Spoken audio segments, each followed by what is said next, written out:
Well, hello to our favorite listeners. That's the podcast listeners I'm talking about. It's Dana here, and I'm a Smart Club member of Standard Heating and Air Conditioning, and it's a good thing I am, because my air conditioning unit is older than I am. I had a tune-up recently, and the tech said the thing belongs in a museum. But that's just how good Standard is. They can take a unit from the 70s and keep her humming summer after summer. Right now, you can save $35 on an AC tune-up, or double your savings to $70 off when you add your furnace. Don't wait. Get ahead of things. Procrastination can be fun, but the feeling of checking something off your list is much better. Schedule by June 15th at standardheating.com and get her done. Standard Heating and Air Conditioning, providing the comfort you deserve since 1930. Enjoy the show. The 93X Half-Assed Morning Show. 93.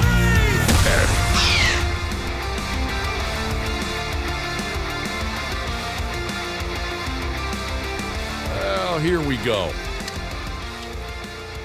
What do you know about that? I hope folks don't mind a little bit of a slow vibe this morning. At least just for starters.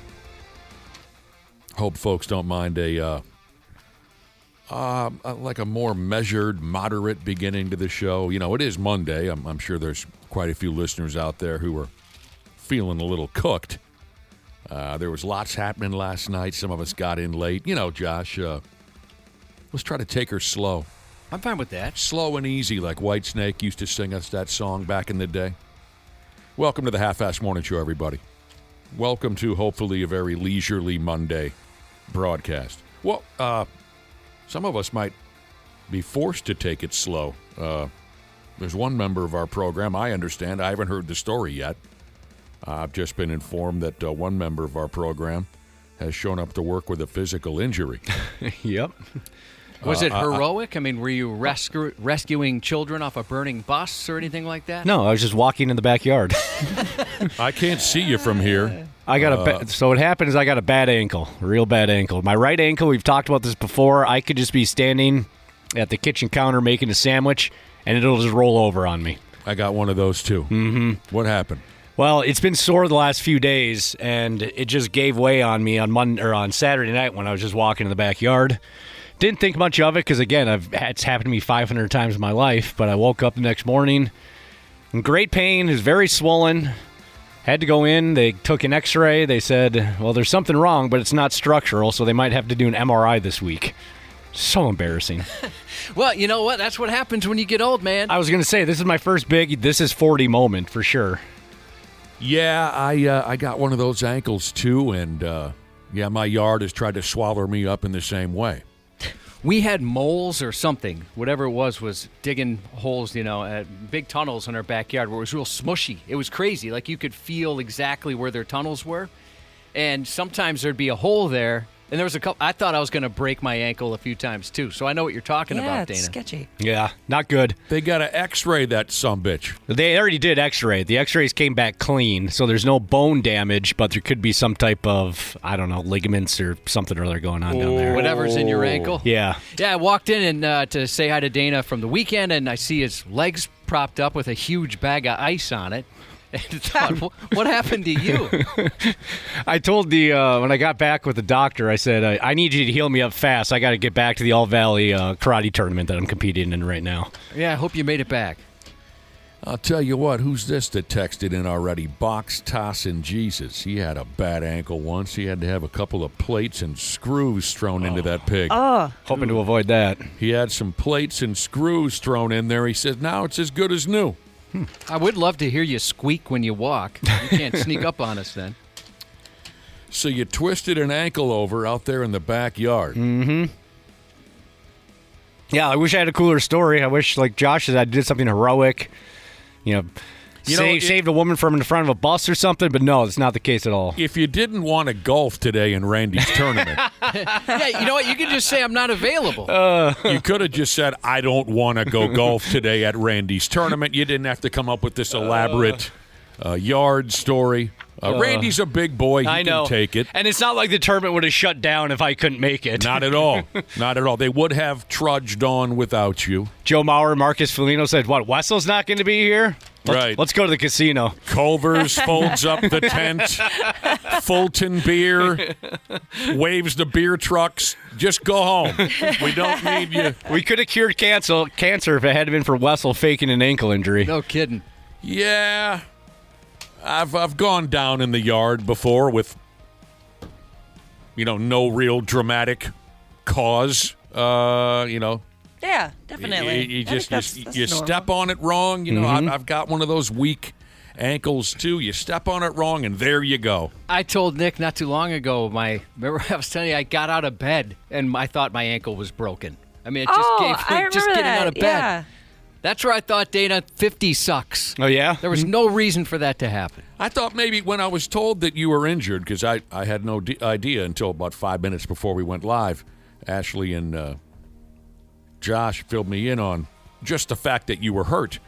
I was thinking that maybe you tore a piercing or something. But no. I thought pickleball.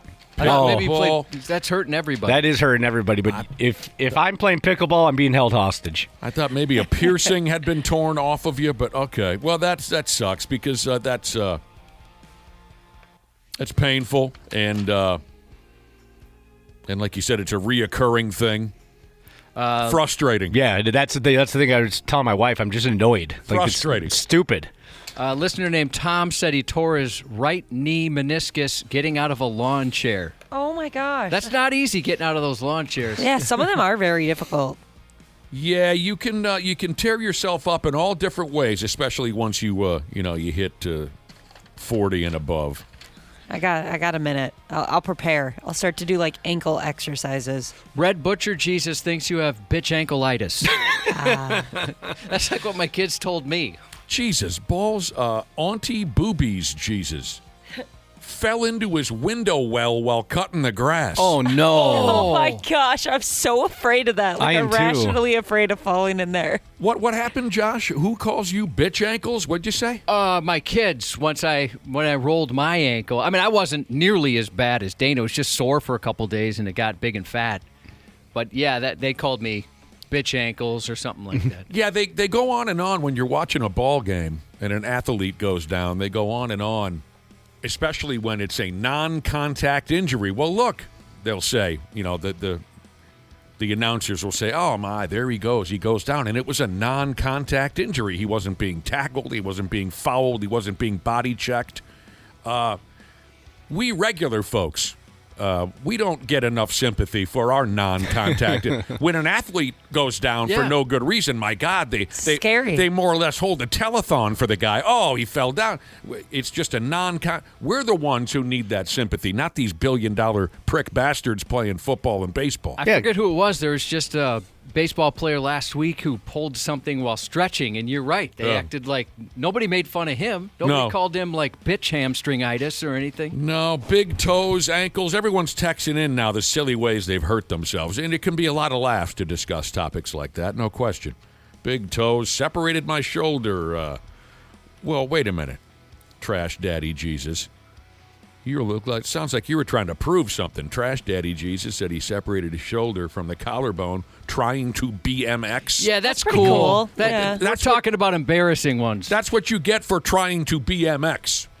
Yeah, you don't get made fun of from that. You get chicks when you get yourself injured doing BMX or something. Yeah, we're trying to be sad and pathetic here. You're in a separate category. Oh, that's the dude we met last week, Trash Daddy. He thinks he's cute. A listener of ours tore their ACL getting into their car. Getting in. Getting into the car. Mowing the lawn. Yeah, a lot of folks are hyperextending things while mowing the lawn. A buddy of mine tore his ACL slipping on ice. I saw it happen. It was fantastic. Running from the cops. That was one of my favorite ACL tear stories. Oh. We were running from a beer party in high school. And at one point or another, we all had to clear a fence. One of us didn't make it. It's my buddy, the King. I don't know. Josh, remember meeting the King back in the day? Yeah. And I want to say it was like an Edge Fest or an X Fest. Probably. And it was the beginning of a bad run for the King. 17 years old, he hops over a fence with a case of beer on his shoulder and beep, that right knee. He's, go on without me. Take the beer. And of course, we did go on. I don't want a minor consumption. Yeah. We did go on without him. Oh, so you guys didn't have the He no told you man to. left behind No, rule? hell no. Even if you asked for help, I just would have kept running. We did. We all kept running.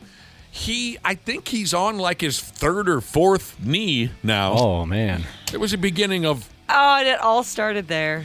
My buddy who tore his ACL, so we weren't positive the next day it was torn, but he was in a lot of pain. I said, hey, let's go to the bar. Let's, get a drink in you. So we're sitting at the bar and waiting for him. There's a guy next to me, and we're just chatting, this and that, like bar talk. My buddy comes, and he starts telling the story, and I'm laughing at him. The guy next to us is getting in the conversation. He's laughing, too. And I said, well, how much pain are you in? He goes, a lot of pain. And my new friend reaches into his pocket, and he pulls out this bag of pills, different colors and stuff, and he kind of sifts through, and he finds two matching ones and goes, here, take these. So my buddy just takes them, pops them in his mouth. Nice. And I go, wow, my buddy's no prude, but I didn't know he was take pills from a stranger kind of guy. And then the guy goes, all right, it was nice meeting you guys, and pays his tab, and my buddy just looks mortified. He goes, you didn't know that guy? I thought that was your friend. I go, no, you're just a guy I sat next to at the bar. And you let me take pills from him? Like, you seem pretty adamant about doing it. Yeah, boy, he's trusting. Yeah. How'd it go? They were fine. It was probably just some pain pills or something. But Sorry, That would've been way sir. cooler if he started tripping balls. the look on his face, he thought that was like my long, high school buddy or something. Dana, Congratulations, you are now on birth control. have you taken a dose of Tribena for your ankle? I don't think I've heard of Tribena. Is this a joke? Criminal investigation, she just says, try that. Try being the man. Take a healthy dose to try being a man. All right, you know what else has been given away on our listening audience? Their backs. Yeah, that's a tricky spot. They say once you really injure your back, you keep that problem until the day that you die. My Right. back's a little iffy, and I don't know if it's ever going to get better. Talking to you- other moms, because I got like an epidural. And after you get one of those, sometimes your back can be funky for a very Well- long time or forever. We don't want you, You know to what you be. need? Another epidural. You won't feel a thing. Yes, exact, dude. I wish I could have one of those every single day of my life. But yeah, I can't lay on the ground on my tummy and then prop myself up on my elbows anymore. The elbows. Yeah, it starts to get very, very painful very Well, fast. I guess now. you and your husband are down one sexual position, huh? Yeah. Got to come up with some new ones. Yep. Yeah, when you throw out your back, when you have that first back surgery, from what I understand, you never shake it. Yeah. Here's a listener, Robot Builder Jesus, who threw his back out. He was carrying a hamper of clothes up the stairs, Josh, and he had to step over a baby gate. Oh, yeah. And that's where, weep! Baby gates, dogs. That same thing happened to my mom. She was at my brother's house, and she was going up she was helping him out, going up his stairs, carrying a laundry basket, trying to get over a dog gate, and she fell down the stairs and smacked her head on the wall. Oh, man. There goes Mom. She had a concussion. It was very bad, but my Jeez. brother said it was pretty funny. Yeah, I bet seeing it was. happen.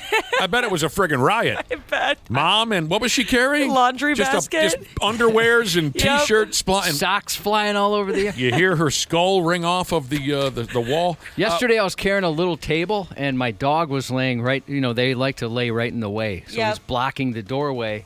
And so I just told him, let's agree you're not going to stand up. I won't make you move, but I'm going to step over you. And of course, he stood up, knocked my ass to the ground. Table fell on top of me. Luckily, though, I don't have this bitchitis that Dana has, so I didn't injure myself whatsoever. Stupid injuries is the theme this morning on the Half-Fast Morning Show. Feel free to text us 651-989-9393. Stupid, embarrassing, painful, stupid, embarrassing injuries. Sleep injuries are now being texted in where you just wake up and somehow you did something terrible to yourself while sleeping. Oh, it's always my neck. My neck Shoulder. and my back. Yep. Speaking of sleeping, so I had a big ice pack, a big Ziploc bag full of ice on my ankle last night and was elevated. And at some point, that ice bag kind of fell and opened up. So I woke up. Not only was I in pain because of my ankle, but I thought I wet the bed. Dude, that sucked. You wake up, it's just wet. Just a comedy of errors in my life right now. I'd be so pissed off if that's how I started my day. We hyperextend our knees at Target. I'm just going through text messages here. Just walking around Target.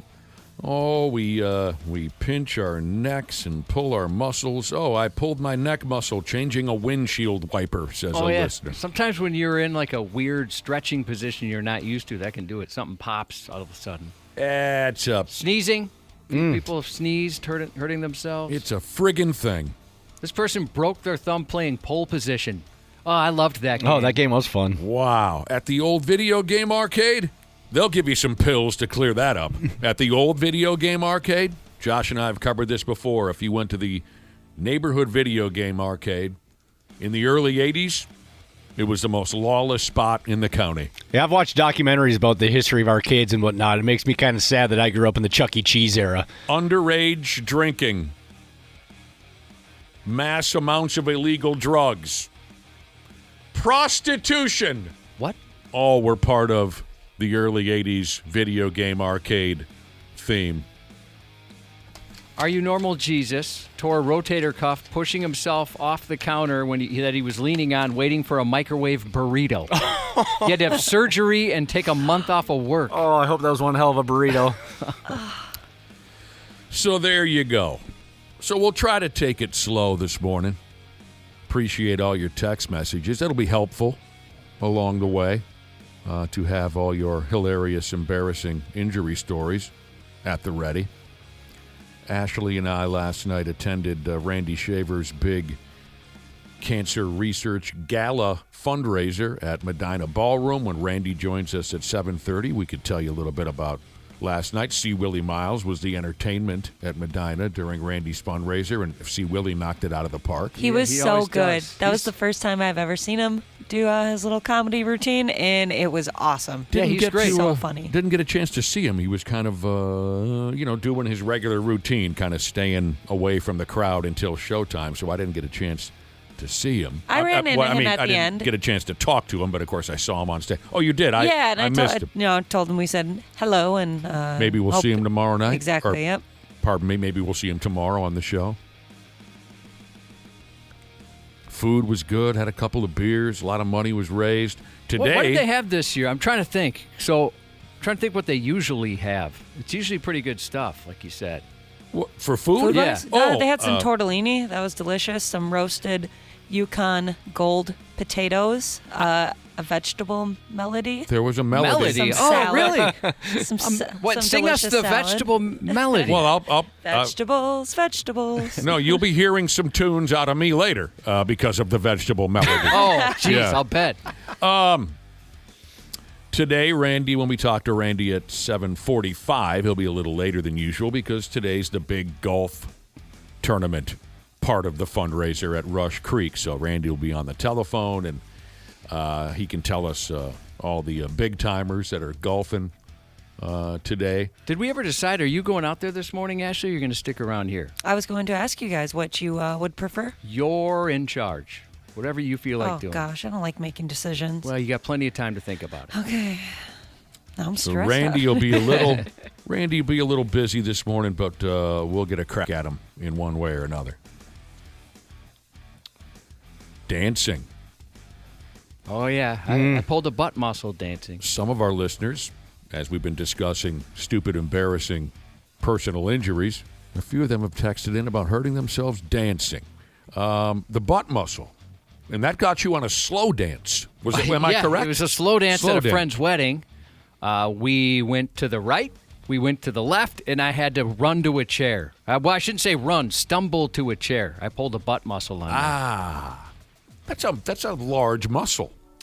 The butt glute, muscle. Yeah, it didn't take long to bust that thing. The and gluteus maximus. My wife brings that up to this day. I would too. Yeah. What was the rest of your evening like after tearing? Just sitting on a chair the rest of the day. But sitting must not have been terribly comfy. You have to have one Surprisingly, it cheek wasn't on bad. and one cheek off the chair. Yeah, putting a little more weight on one. So, of course, it looked like I was flatulent the entire evening. He had some of that vegetable melody. You were lifting one cheek. Yeah, with kind of. Like I'd have to every once in a while just kind of lean to one side. yeah, so people are thinking, well, this guy's got terrible gas. Yeah, and he's very comfortable with his body function. Why didn't you go ask Grandpa for the hemorrhoid pillow? Boy, you're not kidding. that probably could have helped. Ouch. Others here, I see, are telling stories of their children injuring them. Got hit in the nuts plenty of times. Luckily, nothing serious, though. Yeah, that's what I'm getting here. Little kids popping them in the yap and breaking a tooth out of mom's mouth. Oh, yeah. My wife's been headbutt a few times. You're right. What did you say just a second ago? Oh, getting hit in the bag. That's where I learned you can get hit in the bag from behind. I never knew that growing up. And Yeah. We did play the sack tap game in 6th and 7th grade. But, getting hit from behind that was new to me. That changes your world, your outlook. A listener is asking, is today the anniversary of Randy Shaver's golf cart pond incident? Oh, I couldn't tell you the date, but... it's this event. Yeah. It's the same event. I'd say it counts. Yeah, I'd say And it's it the usually anniversary. happens about the same time of year. This event usually is, right, like Josh said, early June, so close enough for us. Yes, every year that follows the infamous golf cart pond incident, yes, every year is an anniversary. We should have had, like, a whether it gathering. lands on the same date or not, it's close enough. What were you saying? We should have had like a gathering in the parking lot. People can come and reminisce. The parking lot of the golf joint? What do you- Or here. Or anywhere. here. Yeah, Oh. anywhere. We could rent it out a place. Well, I don't care. I believe that on the Rush Creek Golf Course, where I'm going to be stopping by there later today. Actually, you're golfing, right? Heck yeah. I think they have put up a sign. Yes. Yeah, there they is do. a sign. There was one there last year. Actually, since it's happened, I think they've had a sign up there. And there's usually something dorky on Randy Shaver's golf cart that he's driving around, like, don't sink this one. A life a jacket. snorkel Yeah. or something. Yeah. Yeah, that, one of the greatest. Certainly the most notable thing to ever happen at a golf course in the history of Minnesota. at least here locally, that's the greatest thing to ever happen on a golf course. And it happened to the right guy. Happened to the right guy. Because if it was anybody, like if that happened to you or me, he'd be enraged. He wouldn't find any humor in it. He'd hold it against us. And even if it was accidental, he would assume we were effing off and we Yeah. caused the accident Yeah. ourselves. You're like Yes. hammered or something. He would not be happy about that. One of my biggest regrets in life is not being here the day that we found out that happened to Randy Shaver. Was I this was back on when- vacation. You were on vacation? Yeah. He I didn't was have much of so- a sense of humor at first. No, he Really? didn't. I know, but I just wish I wanted to hear his voice. He doesn't- It's just so bad. Like the first initial reaction. He doesn't like to be the center of negative attention. Yeah, maybe not the Is best that the right way to put it? Yeah, he doesn't. The butt of the joke. He doesn't want to be. Yeah, he doesn't have a sense of humor when it comes to that too much. He's getting so much better now that he's retired. But I suppose he had this image, right? He had to protect this honorable newsman. Yep, and I think he did feel really bad about the camera guy he had with him. He almost drowned a camera guy. Yeah. Maybe on this program, he has a little more patience, I think, for being the butt of the joke. He absolutely does. But at this golf tournament, this charity means so much to him, I don't think he wanted to be the doofus of the event, at least at first. Like Josh said, he did loosen up pretty quickly on the whole thing. But, that's humbling to be a grown man and you almost drown in a pond at a golf tournament because you drove the golf cart into the water. And you're the face of the whole event. Yes, that's humbling. Yeah, I would have a really hard time coming back the next year, but he doesn't have a choice. This is his Can you whole imagine bit. He just gives up raising money for cancer because of embarrassment? Turns into the Julie Nelson Cancer Foundation. And I'm sure that's funny. Someone brought up that since the incident where he went into the pond and almost drowned one of his coworkers and himself, since that incident, I can believe that every year now they hang a life jacket or something from his golf cart just to remind him. And they put a sign next to the pond that he went in. Right. The infamous story about my dad sleepwalking off the back of a moving houseboat in the middle of the night. And he very likely should have drowned and died in 1986. Luckily, his friend saved him at the very last second. My brother and I were probably 13 when that happened. And the old man didn't want to tell us about it. I don't think he was concerned about us being scared by the story because we were 13 and we didn't have the most gentle childhood. You know what I mean? Yeah. But he didn't tell us right away. I think it was because of embarrassment. He didn't want us to think he was a friggin' buffoon, right? The way my brother and I found out was we were hanging around at the old man's house and one of his buddies stopped by and handed him a Cabbage Patch doll floaty that you might put around the waist of a baby when you put him in a pool. Yeah. And my dad's like, ha, funny, right? And we're like, well, what's that all about? I don't get it. Why would your friend give you a Cabbage Patch doll floaty? And he goes, well, boys, I got a little story for you. And he told us the whole, but I think, that was more out of pride than anything. Yes. He did not want to be the butt of that joke, at least not in front of his kids. So there you go. We ought to get going for real. Hope you had a great weekend. Oh, here's a listener who looked it up. It was Monday, June 3rd, 2019, when Shaver ran into the pond. It was Oh my only gosh. 2019? I would have thought it was even longer ago than I've that. been here for that long. Monday, June 3rd of 2019. Okay. So this would be the 7th anniversary yeah, my God.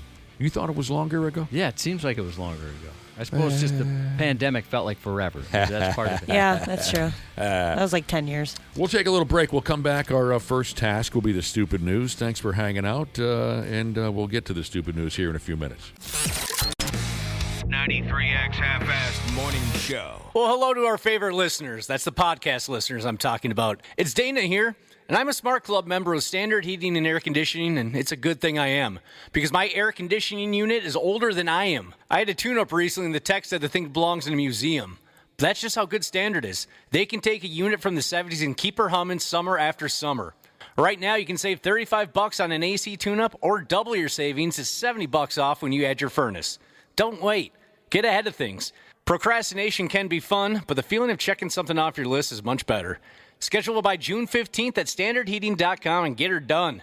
Standard Heating and Air Conditioning, providing the comfort you deserve since 1930. Years of hard work, and now you've got pain in your back, your shoulders, your knees, maybe your joints. You need help. Randy Shaver here with the answer. Dave Bialke. He's got over 30 years experience in getting workers' compensation benefits for people just like you. Don't suffer. Call Bialke Law today. 763-571-2410 or go to bialkelaw.com. That's BIALKE law.com. And it spells relief for you.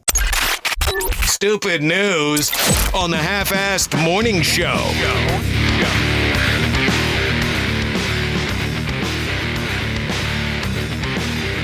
Let me tell you something. You got some great stories out there. These embarrassing personal injury stories are terrific. We got to talking about embarrassing personal injuries earlier because Dana is addled this morning. He's injured. He tore a piercing over the weekend. The last one you want to tear to, the worst one. Ooh. 651-989-9393 if you have a funny, embarrassing personal injury story. Here's a few that have been texted in. This stuff is great. I mean, some stories are cooler than others. Josh, let me ask you. You torture yourself daily over whether or not you're ever going to purchase a riding lawnmower. That's probably close to true. Yeah, almost every day. Certainly when the weather gets nicer. And you specifically desire to be the pilot of a zero-turn. Yeah, I want to whip around. You want to go. So someone injuring themselves on a zero-turn mower, that's not embarrassing. That's kind of cool, right? That's really cool. I got a buddy from high school, damn near died rolling over his lawn. One of our listeners. That's unfortunate, but cool. He rolled a zero-turn mower. He rolled that pig smooth over. What did he have? He had to have surgery. But, yeah, I mean, some of these are cooler than others. I think this one's a cool one. If you roll over a mower, yeah, I don't think you should be ashamed of that. It means you were probably just that awesome on that lawnmower. Yeah, I guess I'm happy I have a very flat lawn, because if there was an incline, maybe I would be a little nervous on that thing. Because when I mowed lawns, we just had walk-behinds. And, well, first push mowers, eventually we were doing well enough we could afford the walk-behind.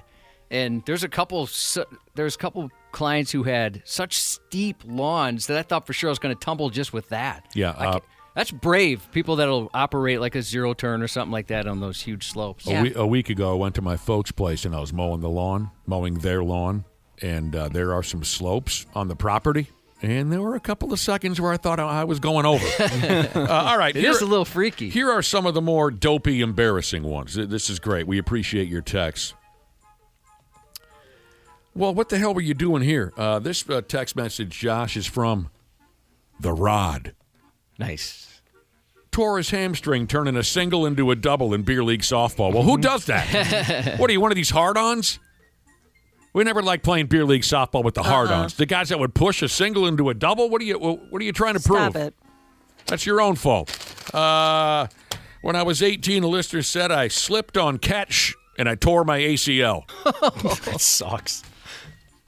The cat must have taken a deuce on the floor. He didn't see it. Weep! Tears the eight. I was going 5 miles an hour on my snowmobile. Broke a bone in my wrist. I was out of work for 7 months. 5 miles an hour. Oh, man. Tore my labrum. Josh thinks that's up in the shoulder somewhere. I thought there was a couple of them, but anytime I hear a labrum injury, it's always a shoulder. You hear a lot about it from baseball players. Yeah, They so tear maybe that's only the one. One of our listeners tore his labrum setting up a stupid tent. I was camping. Oh. One of those pop-up ones. You throw it in the air, right? Yeah, it doesn't take much at He all. said he threw it up in the air, and a labrum, Jesus. Oh, speaking of throwing, so we were at a family reunion yesterday afternoon / grad party. And so, there's a lot of 18-year-old dudes out there being 18-year-old dudes. And all look the same, by the way. Same haircuts, same everything. And they, they have like a look now, right? Yeah. They have the mustache, I think they call it the broccoli haircut. It's dyed. Yeah. I'll let you see that now. But they were throwing footballs around. They looked very athletic. They couldn't throw a spiral any better than I could. So I felt a little better about myself. Look at Wow. you, Josh. Yeah. What's happened to 18-year-old guys? I don't know. It's a lot different than it used to be. More of these embarrassing injuries from our listening audience. Some bitch was trying to make a can of Sloppy Joes, and the can opened a 8-inch gash. How do you say it? Gash? Opened an 8-inch gash in his thumb. Oh, I've done stuff like that before. The can of Sloppy Joes cut him up. Listen to this one. I tore my LCL in my knee. My dog had chewed a strap off of my sandal, and I didn't know it. Oh, no. So he That's puts on, bogus. That was they set that up. he puts on the sandal, and of course he's expecting, certain amounts of resistance. Yep. But it's not there, and dog chewed the strap A off. lot of of animal injuries. I've never torn anything like that, but I heard you can hear it. Is that true? Like if you tear your ACL? I've heard there's a pop, but Yeah. I've never experienced it, thankfully. Threw my back out trying to tie my work boots. I pinched my wiener in a folding table. Oh, no. Oh, dude, I did that one time. What? Because How? my thin shorts. When you two guys, Yeah. you big Oh, table. I was trying to do it by Right. myself. Okay. Sometimes it's just you're doing it alone. Sometimes Yep. with a partner, and you fold it, and it slaps between the. One of our listeners says I wrecked my back while coughing and reaching for a light switch at the same time. Apparently, that is a young man's game. Get the clapper, man. This might be my favorite. Tough to choose, though. I had to have 2 rotator cuff surgeries and a bicep repair on my right shoulder because I threw a feed bucket at a goat. That's funny. Another listener says, all of your mothers, they complain about sore ankles whenever I grab them and put them in the air. Oh. For Pete's sakes. Throwing a feed bucket at a goat. I imagine that goat had pissed him off at some Yeah, point. I'd like Yeah. to know what the goat did. Get out of here. He throws the feed bucket and pop, pop, pop, pop. Love it. Just keep sending them if you haven't yet. 651-989-9393. That's our Luther Bloomington Kia text line. And this all started because Dana was just walking in his yard. Yep. Didn't trip over anything, didn't stand in a hole, nothing. Yep. That's how it goes with this right ankle of mine. Yeah, you got the trick ankle. Sure do. All right, on to the stupid news here. Here's a guy who effing snapped. Oh, my damn, did he ever. And, I've heard about some messy breakups. But by damn, this might be the all-timer. This is a 48-year-old feller called Eric, and he comes from Pennsylvania. Let me tell you how this all shook out, because this is a keeper. Eric came home the other night, and he was ripped out of his damn gourd. He'd been putting them away all damn night, putting away the Steve Weisers. He walked into the house drunk off his ass. And his old lady, he's got an old lady, Josh. She was not happy with the shape that he was in. She was not pleased. You son of a bitch. she said. Well, she had seen enough of Eric's nonsense. I'm sure this was not the first time that he had come home bombed off his ass after drinking all day long. The wife upped and told Eric that it was all over. She told him that their marriage was all done. They hollered back and forth a little bit, cussing and swearing up and down. Eric ended up saying to his wife, "You know what, lady?" he said. "If you end this marriage, I'll tear this effing house right down to the ground." That's when women swoon, right, Ashley? Oh, yeah. That gets me going every single time. Threats. And with that, Eric went outside, climbed into an excavator. For some unexplained reason, Eric has his own excavator sitting there on the property. We'll just have to go along with it. I also want an excavator. Yeah, that's like so cool, but he's so not cool. What would you do with your excavator, Josh? Excavate? That was a dumb Literally question. everything. What would you not do with I'd excavator? excavate every day. Eric went outside, climbed into his own personal excavator. He climbed into that pig. He turned her over, and he went ahead and started pulling the walls apart. He started pulling the house down with his wife and 2 daughters still inside the house. What a nutcase. He wasn't- doesn't deserve that excavator. Well, he wasn't kidding, was he? No. Yeah, that gentleman has quite the temper. The wife dialed 911. She dialed them up. Says here the police showed up before. Luckily, they showed up before he killed everybody dead. According to the story, he had already bashed that friggin' house to pieces. He tore the lid off the joint, roof gone. Literally. He knocked the foundation like he knocked the house off of its moorings. He broke it smooth off the foundation. It's not often you hear the word moorings used not related to hockey. Is that right? Yeah. Was that word out of place? Yeah. It was? Well, no. That was correct usage. I only hear it when it refers to a net getting knocked off. Yeah. They knocked the net off the moorings. Right. That excavator, mixed with Eric's drunken rage, packed a wallop. It seems as if it really is over between Eric and his old lady. Yeah, that'll usually seal the deal. She said she's going to take those kids. She's going to take the kids with her, and she gone. And Eric is up against some pretty ridiculous charges. My favorite being causing a catastrophe. I've never heard that one before. Oh, yeah, I haven't heard that either. I wonder if I've ever done anything close to causing a catastrophe. I highly doubt it. He brought it down, Cubby. He brought it all down. Question. Yes. Can I ask probably the most 51-year-old suburban dad question you could ask in a story like this that's most likely going to go nowhere? I'm interested. Yeah. Wow. Does insurance cover something like this if you destroy your own home? No idea. I don't think so. Just trying to wonder, like, I'm thinking of all the repercussions here that he obviously didn't think through. He let his anger get the best of him. Wouldn't that be something? I don't know. He's effed in so many ways. Oh, he told her. He said, "You either back off or I'm going to bring this pig down to the screws." Sprinkler fitter Jesus has texted in, and he said, "You keep using the word house. Are you sure this wasn't a trailer?" I could see why he'd ask that question. I mean, you could be right, but the story, they used the word home and house over and over. It was definitely a house. I saw was. the video of it. Boy, he just ripped her down to nothing.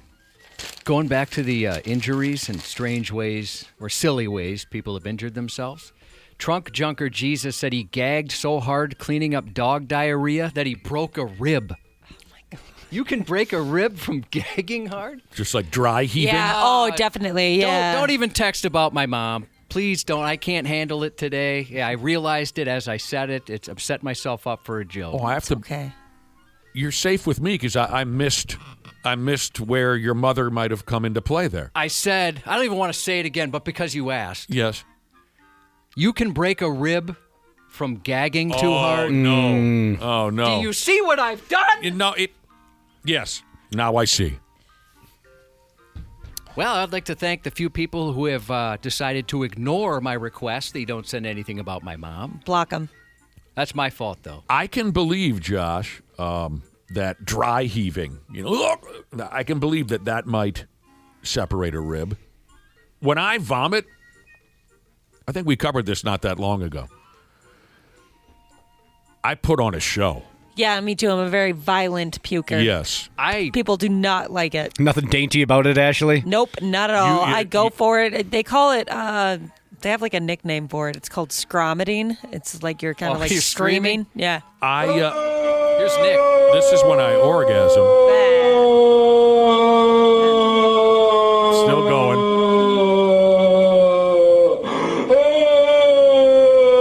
I made a mess of that library, I'll tell you. Yeah, everything I do is loud. I mean, I've told you that before. My wife gets on my case about yawning loud, and I sneeze too loud, and I cough too loud, and I talk too loud. So I guess it just kind of goes along with how I'm wired. And it's been decades since I've puked.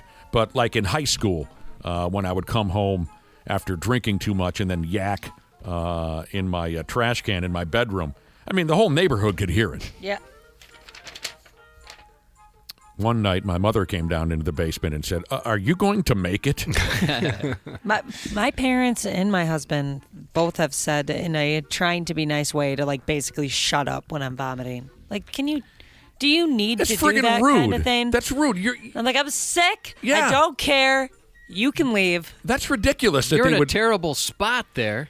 Oh, Really? I'm sorry. Am I being too loud while I'm dying over here? Like I I'm getting apologize. pleasure out of this? I apologize. I guess for my husband, in my husband's case, I can't remember with my folks, but in his case, it's been when I've done it to myself. So I understand being irritated, like, drinking too much. Then I'm like, yeah, I get it. This is my fault. I would never have the courage to say that to somebody in that position. Oh, it doesn't end well. Yeah, I It wouldn't definitely think so. does not. No. Especially to you. Yeah. Kidney Stone Jesus texted in, as we have been discussing embarrassing, ridiculous personal injuries. Where is it now? It now disappeared. Oh, here it is. Kidney Stone Jesus. Looking at my text machine. Sorry, sometimes they just go away. go away. He says, I puked so hard once, or I think he's more or less saying every time he pukes, he breaks blood vessels in his face. Oh, yeah. Same I've heard here. Do you really? Yep. I've heard about that. The eyeballs sometimes turn red. Yeah, you look There's- like the Terminator. There's some things that I'll be talking with somebody and trying to bond over a certain topic, and puking will come up or somehow. I knew the way I set that up, like that sounds ridiculous, but it does. And I've said like, oh, the worst is like when it feels like you have pins and needles like all around your face, Ooh. and they're like, what? That doesn't happen to me. I was like, oh. While throwing up. I was like, maybe I'm weird. Yeah, while throwing up. And maybe a part of it is because I'm throwing up so hard that, like, yeah, that's maybe the That's got to be it. blood vessel vibe situation going on. I'm very sympathetic towards you, Ashley, on the subject, where you say your parents and husband have asked you to keep it down. Can you keep the noise down a little bit while you're violently sick? I mean, what kind of an insensitive... I'll tell you a quick story. A dude that Josh and I used to work with here at the radio station, God rest his soul, fun individual. This was back in the day where, of course, everything was so over the top and gross on morning radio. One morning, this former coworker of ours, he was challenged to eat, I think it was a pound of bacon and 5 sticks of butter Oh, the butter would really push you over the edge. in 10 minutes or something. I don't remember the background as to why we were doing this. It was typical radio crap. But he said, yeah, I can do that. The indigestion. So he ripped down the pound of bacon. He swallowed all 5 sticks of butter. And it was very funny for 2 minutes. But the bastard just turned kind of gray-green. The coloring in his face was off shortly afterwards. And he was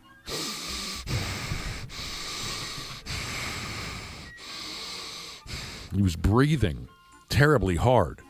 And someone on our morning show said, hey, do you have to, or he said this, how did he say it? He goes, hey, you don't have to breathe that hard.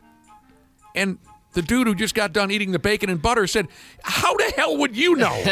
He said, yeah, I do. He said, you don't have to breathe so hard.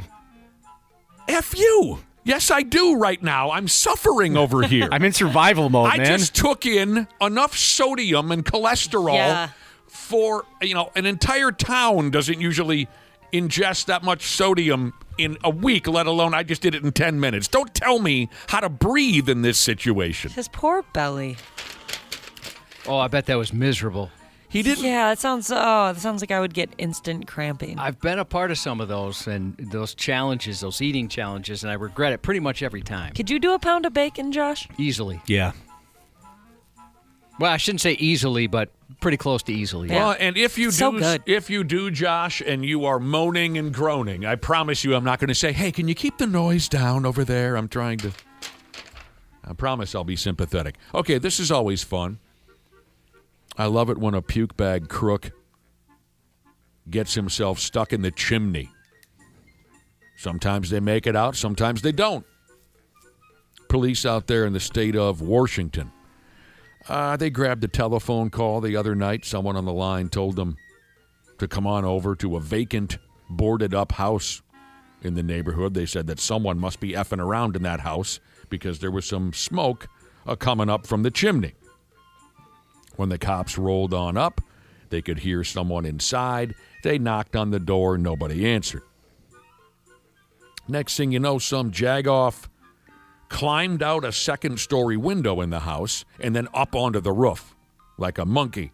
The cops hollered at the jagoff to bring his ass down off the roof, but this genius had a better idea.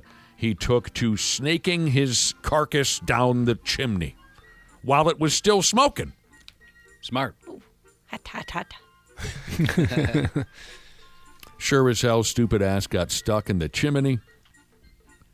And they got to call in the whole stinking fire department. The boys at the firehouse had to shut down their cribbage tournament to race over and help stupid. Great. And it was no easy gig. Speaking of tearing the walls off of a house with that first story we had, Eric, they had to tear a friggin' wall off the side of the house just to get to this guy. He's going to be fine. He was taken to jail. But again, what a terrible pain in the ass for everyone in town. No kidding. I wish these low-life jackasses would just sit still.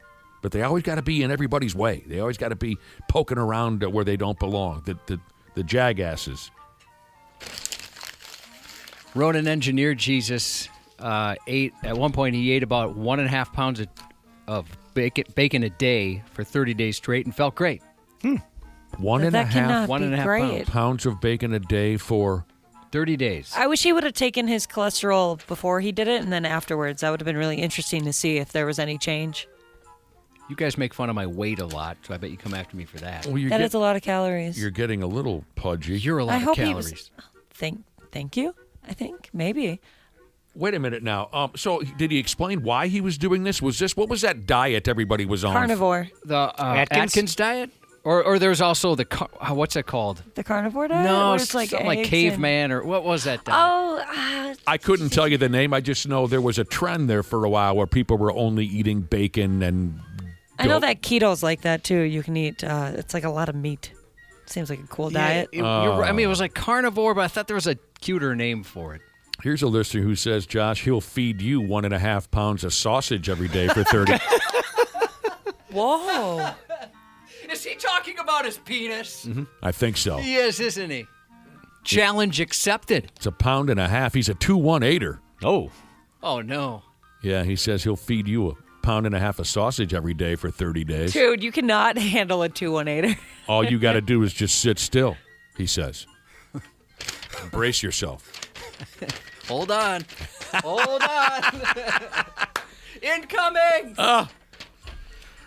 That's what 1.5 pounds looks like, huh? All right. Go ahead. You guys ever been with a 2-1-8er? Yeah, absolutely. Yeah, and it was 218ers are where it's at. it was nuts. They don't care. It was a very crazy couple of weeks there. Good times. Yeah. A 218er definitely. Some don't good care, stories, do yeah. they, Ashley? Nope. They'll do anything Dana, to you try might- to keep a 612er coming back. Oh yeah, they like the Oh, 612ers, do Yeah. they? It's so true. They do. Good to hear. When you're a 612er or a 952er or a 763er and you go to the 218 zone, they will do anything to get you to come back. Yeah, so even the 952ers, I'm a 952er. Yeah. I grew up a 612er. Yeah. Watch out. They'll get you. Yeah, so paleo. A lot of texts saying the diet you were referring to is a paleo. Somebody said that. I heard one of you guys say that. Someone said the gladiator diet. I don't know what that is, but that sounds sweet, and I want to be on it. Yeah, maybe your bacon guy will get back to you, Josh, but he said he was eating 1.5 pounds of bacon every day for 30 days. 30 days, yeah. I'm just going to guess it was one of those wacky, trendy diets that came into town here years ago. Speaking of 218ers, though, making the road trip up north to get a little bit of that 218 action. Maybe you had to be there, but one of my pals was telling us he had a 218 girlfriend happening. And we said, oh, yeah? He said, yeah, I head up there pretty much every weekend. You having fun? Yeah, it's fun. She's pretty cool chick? Yeah, she's cool. And there was a pause, and he said this. But her kids make pretty good fun of me. So what do you mean? That makes me sad. I think he told me that her kids were pretty used to dudes rotating in and out every few months, you know what I mean? And so, like, he was just the latest dopey boyfriend, right? They had a whole comedy routine. Yeah, they just went right to the hits. As soon as he'd walk in, they're throwing garbage at him. Here's Mom's latest 612 boyfriend. What's up, stupid? Her kids make pretty good fun of me, he said. Can I take you back to last week? Remember when we were called frickin' 612ers? Yes. By a 218er?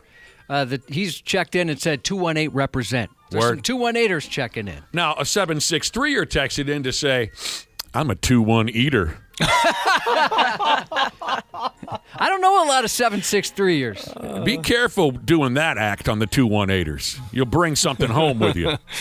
Yeah, you'll have a souvenir for sure. Mediocre Machinist Jesus is a 952er in the 218. Yeah, I'm a 952er in the 651. I'm sorry, I'm not sure I'm following that. He's a 952er in the 218. So Okay, he's and- up there. He could and probably you are tell a us. what? I'm a 952er in the 651. Oh, there you go. All right, what do we got now? Oh, we got to sort this idiot out. Oh, similar to our last story, dude in California tried to break into a building overnight and the peckerhead got trapped in the walls. The walls! By the way, no one has texted in yet to tell us of their experiences with 715ers. Yeah, people are saying, well, what about us 320ers? Oh, Where is that again? Down south? I think that's St. Cloud. I thought it was, St. Cloud area is not. 320. Stearns County. Huh. Okay. I'll go along with it. What about you 320ers? Oh, yeah. Sure. You like to party? You're worth a bang now and again. Absolutely. I got nothing against you. 715ers? Feel free. Text in. What are your experiences with the 715ers? What about is there some 507ers checking in? Now, that's down south. Yeah, isn't that That's right. Kind of like Rochester? is that and Rochester? Yeah, I area? believe so. I think you got that right, Cubby. Yeah. Where's it? 406er? Where's that? That's got to be is that Montana? I have no idea. I've got a buddy that, let's see, 406. I was having trouble keeping track of just the ones we have in this region. What'd you say, 406? 406. I don't know that Yeah, one. Montana. And people are, you forgot about 763ers. No, we didn't. No, we mentioned that. We mentioned them. If there's anybody listening from outside of Minnesota, you might be very confused as to what's happening right now. Text us your area code. All right. And get back to us when you find out about this 406. And Social Security number, if you don't mind. Guy in California tried to break into a building overnight, got trapped in the walls.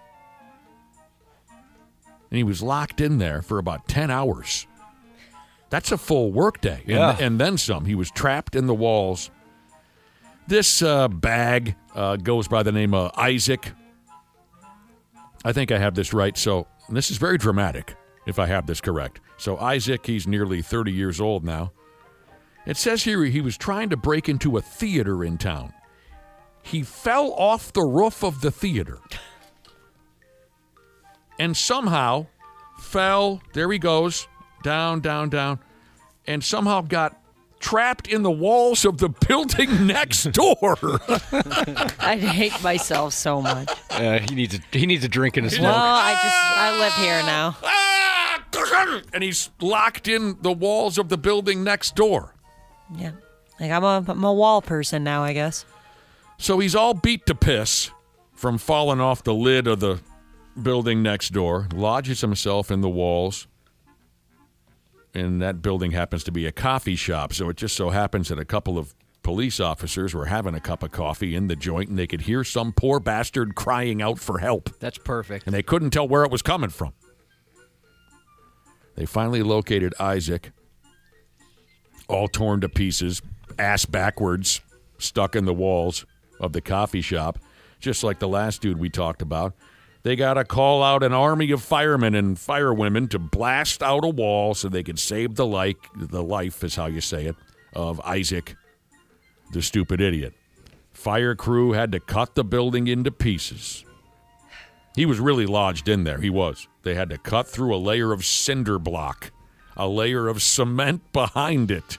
It was just an unmitigated disaster. It took 2.5 hours to get it done. You guys ever seen any of those scary movies where the whole premise is that there's somebody in the walls? Yes. That Do I need to tell the story again? You go ahead first. I was just gonna say that I don't know about you guys, but that always messes me up for a while. Like I'm weird at my house for a while. Every noise, I'm like, somebody lives in my walls. Yeah, I mean, that was a mainstay in Scooby-Doo.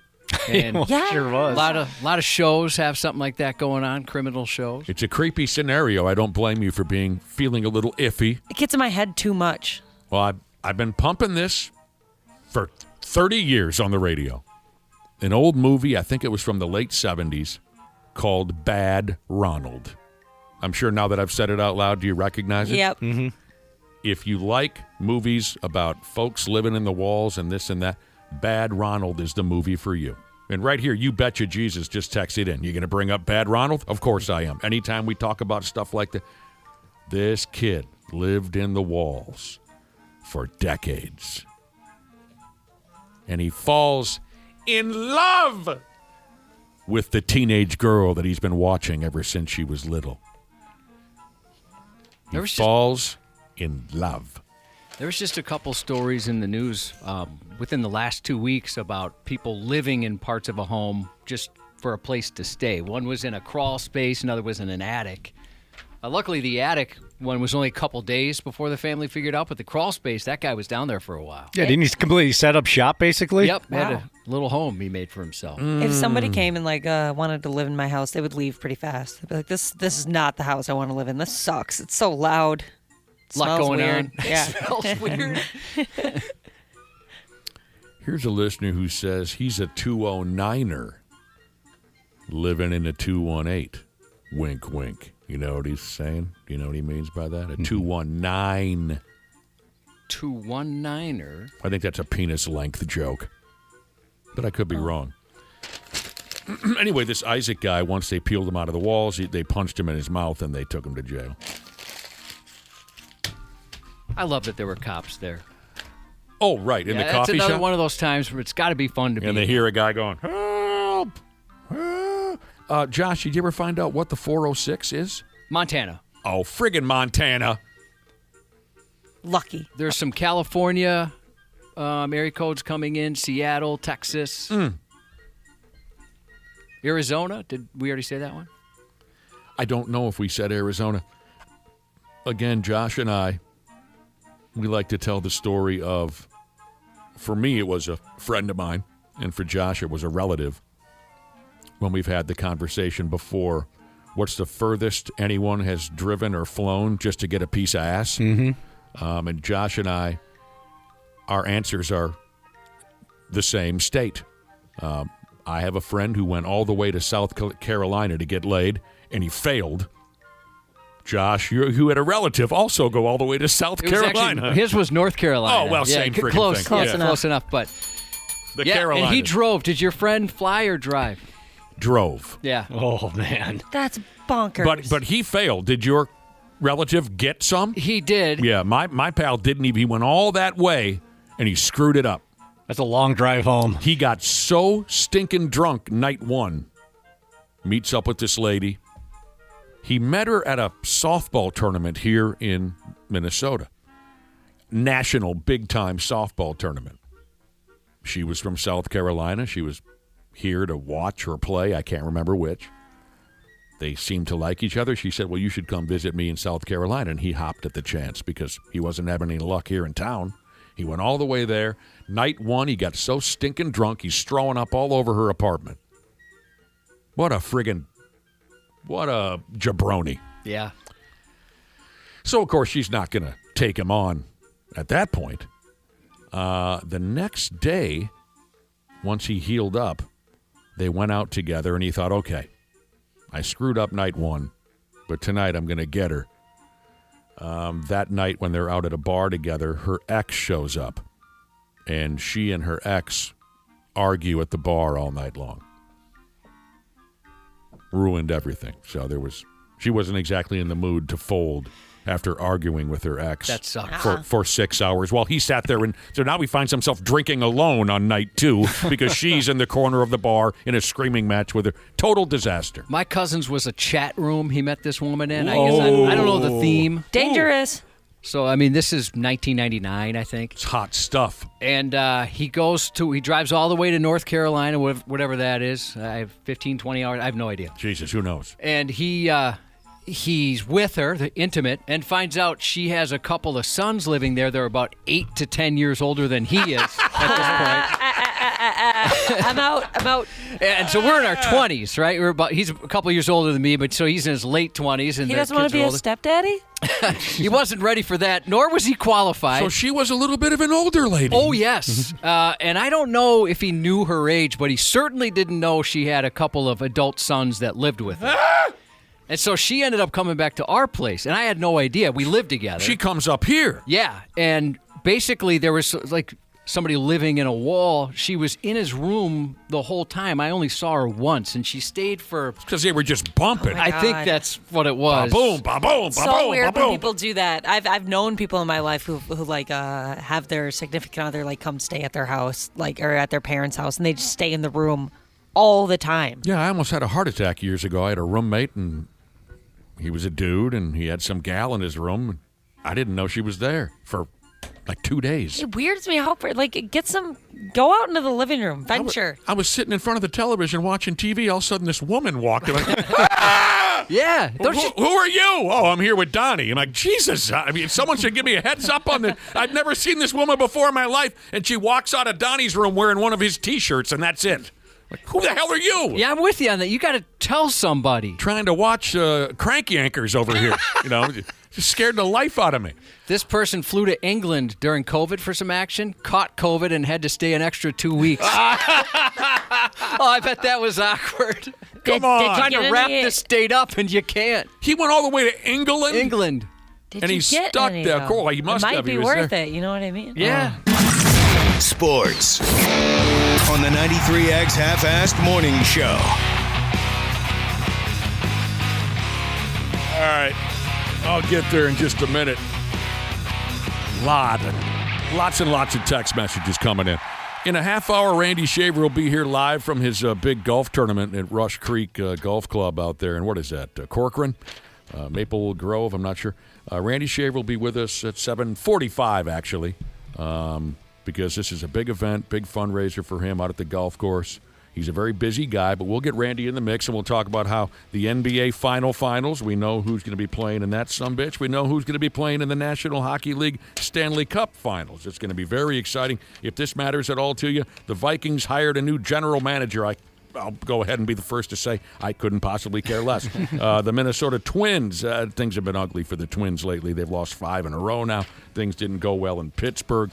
But before we take another break, Ski, because we are running a little bit late, our conversation evolved into what's the furthest you've ever gone to get a piece of ass, like mileage Where'd you go? Or it could be a close friend of yours that you want to light up and, make fun of. The furthest you've ever traveled to get some. All for Pete's sake, Cubby, we've gotten answers like this here. Poland, Chile, Africa, the Philippines. You told the story about England.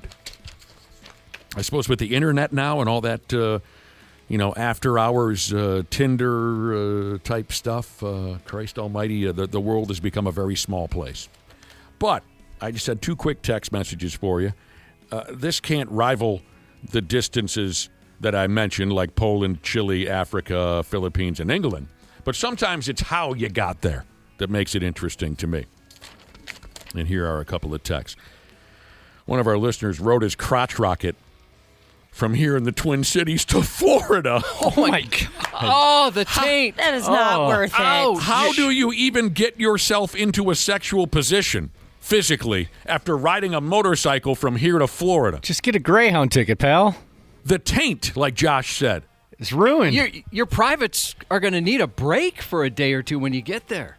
How do you get yourself into a sexual position after something like that? And one more of our listeners, he rode his bicycle from Little Canada. I don't know the mileage here, but it's a bicycle.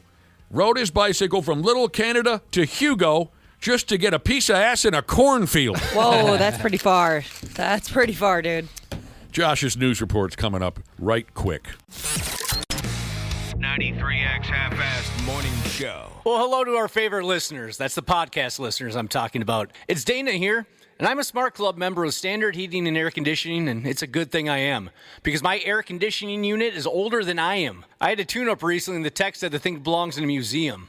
But that's just how good Standard is. They can take a unit from the 70s and keep her humming summer after summer. Right now, you can save $35 on an AC tune-up or double your savings to $70 off when you add your furnace. Don't wait. Get ahead of things. Procrastination can be fun, but the feeling of checking something off your list is much better. Schedule by June 15th at standardheating.com and get her done.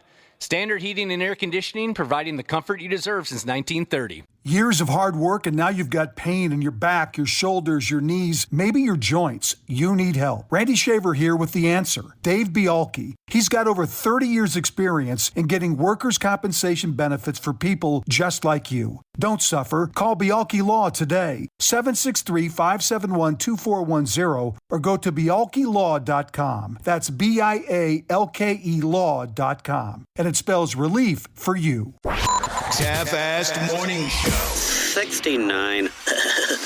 This show sucks. Who are you, fart knockers? 93X. I didn't even know bears existed in these areas. We see deer, coyotes, and foxes. We see those frequently, but a bear is like unheard of. You expect to see a black bear in greater Minnesota. You don't expect to see one wandering around Burnsville, Dana's favorite city in the gross. South Metro. You take that back or I'll sue. You don't like that one? No. You ever go out in the woods and wrestle them bears, Josh? No, don't have the courage. You look like you could be a good bear wrestler. I appreciate that. I'm gonna go ahead and disagree on that. I can picture him wrestling a cub. I don't want Josh to get hurt. Have you seen his calves? Yeah, it's true. Yeah, He's got thick calves. it's just I do leg enjoy- wrestle the bear. Strong legs will help you wrestle a bear. Josh like wrestling a bear. I know, isn't that a great thing to picture? All right, now I want to leg wrestle a bear. I'll call the zoo. We'll get that set up. I used to work there 20 years ago. They still know me. When we were kids, we used to go out there in Cubby and we just wrestle them. Yeah, I've never wrestled a bear. We had one stand up, and it was like a That means mama they want to bear. wrestle. Yeah, I think she wanted to kick or give us a big hug. I don't know what it was, but it was scary enough that like 4 of us jumped on a 3-wheeler and got the heck out of there. Were the Cubs in vicinity? Yes. Oh yeah, she wasn't playing. We were playing capture the flag, and my brother and one of my cousins, they hid behind a big fallen branch, basically, and on the other side of that was a cub. Yeah, the mom was pissed off. Yeah, black bears are super chill unless there's babies involved. That's what I've heard. Yep. We were so friggin' we were just reckless as young kids when it came to the black bears up north. We should have been killed many times over, but we were just young and stupid. And I'm sorry I blew up. Many years ago at my dad's fishing shack, one of his buddies showed up, and my dad's buddy got very, very drunk, and all night long he just kept saying, "Who wants to go out in the woods and wrestle some of them bears? Any of you young kids want to go out there and wrestle?" That was where I was playing from that bit, Josh. Sorry I blew up. Oh, no problem. I enjoyed that story. We kept saying, go ahead, tough guy, go on. Yeah, hey, you're the guy that's talking. You've had 17 special exports. Go ahead. This happened Thursday night, and again, I'll reiterate, Dana's favorite city in the South Metro, Burnsville. I got a text from my neighbor. They're in Florida. There's a bear in our front yard, and then I immediately, obviously, went to my cameras. I had just finished working in the garage. I literally missed him by minutes. A Burnsville resident there reviewing home security footage discovered a black bear casually exploring his driveway. The sighting surprised both neighbors and wildlife officials because Burnsville sits outside the area where black bears are commonly found, of course. According to the Minnesota Department of Natural Resources, black bears are the only bear species that live in Minnesota. They typically stick to forested regions and are not often seen in large metropolitan areas. In fact, the DNR's primary bear range extends only about as far south as northern Washington County. Still, wildlife experts say these encounters are becoming a little less unusual. Minnesota's black bear population has been gradually expanding southward and westward, and the DNR's interactive tracking map shows sightings popping up in communities across the state. We've had something like nearly 3,000 sightings of bears in the 7-county metro in the last 10 years. It's becoming more and more normal. When bears venture into neighborhoods, they're usually following their noses. Bird feeders, garbage cans, pet food, and other easy meals can attract curious visitors looking for a snack, but they also follow their hearts. May marks the beginning of black bear mating season, which runs through July and often sends bears roaming beyond their normal territory in search of romance and bear action. For bears, this is the season of romance, and so there's a lot of males out and about looking for ladies and love. But also, this is the time of year when moms give their yearlings the boot. Apparently, word is getting out the suburbs have snacks. Recent weeks have brought a string of sightings across the metro. A black bear was spotted taking an early morning stroll through an Edina neighborhood Saturday. Witnesses said it looked completely at home until it wandered onto a driveway with only a 3-car garage. In Elk River, one was caught trying to burglarize a bird feeder, while another homeowner reported seeing what appeared to be a mother bear and her 2-year-old cub relaxing in their driveway. That's awesome. they're I would love headed- to see a bear just like hanging out in my yard. Yeah, they're headed in your direction. Yep, coming your way. Oh, it would take everything in me not to pet them. They look so pettable. Yeah, they are big and adorable. The little ears? You're telling me I can't pet the bear? I don't think you should pet the bear. No. Florida residents on a late-night Taco Bell run got an unexpected meaty surprise, but it wasn't the menu item kind. It was the penis kind. A 28-year-old man was arrested early Thursday morning after deputies say he exposed himself outside a Taco Bell. They responded to the restaurant just before 1 a.m. after employees reported what the sheriff's office jokingly described as a, quote, man with his chimichanga out near a side door of the business. They called it a chimichanga. Yes, his penis. Hilarious. When deputies arrived, they found Brandon Azari still outside the restaurant with multiple pairs of pants pulled down. Multiples. I wish they'd tell us how many, but he had more than one. He initially appeared unaware deputies were on scene. He was so busy being naked. But then he attempted to cover himself once he realized law enforcement was there. Must have been difficult to pull up the multiple pants because what he did to cover himself was pull his shirt down to cover his genitals. Sure. The unusual case took another turn after he was taken into custody. While deputies inventoried his belongings, they discovered a live pet fish swimming inside a container stored in his backpack. Jesus. That's not where they're supposed to be.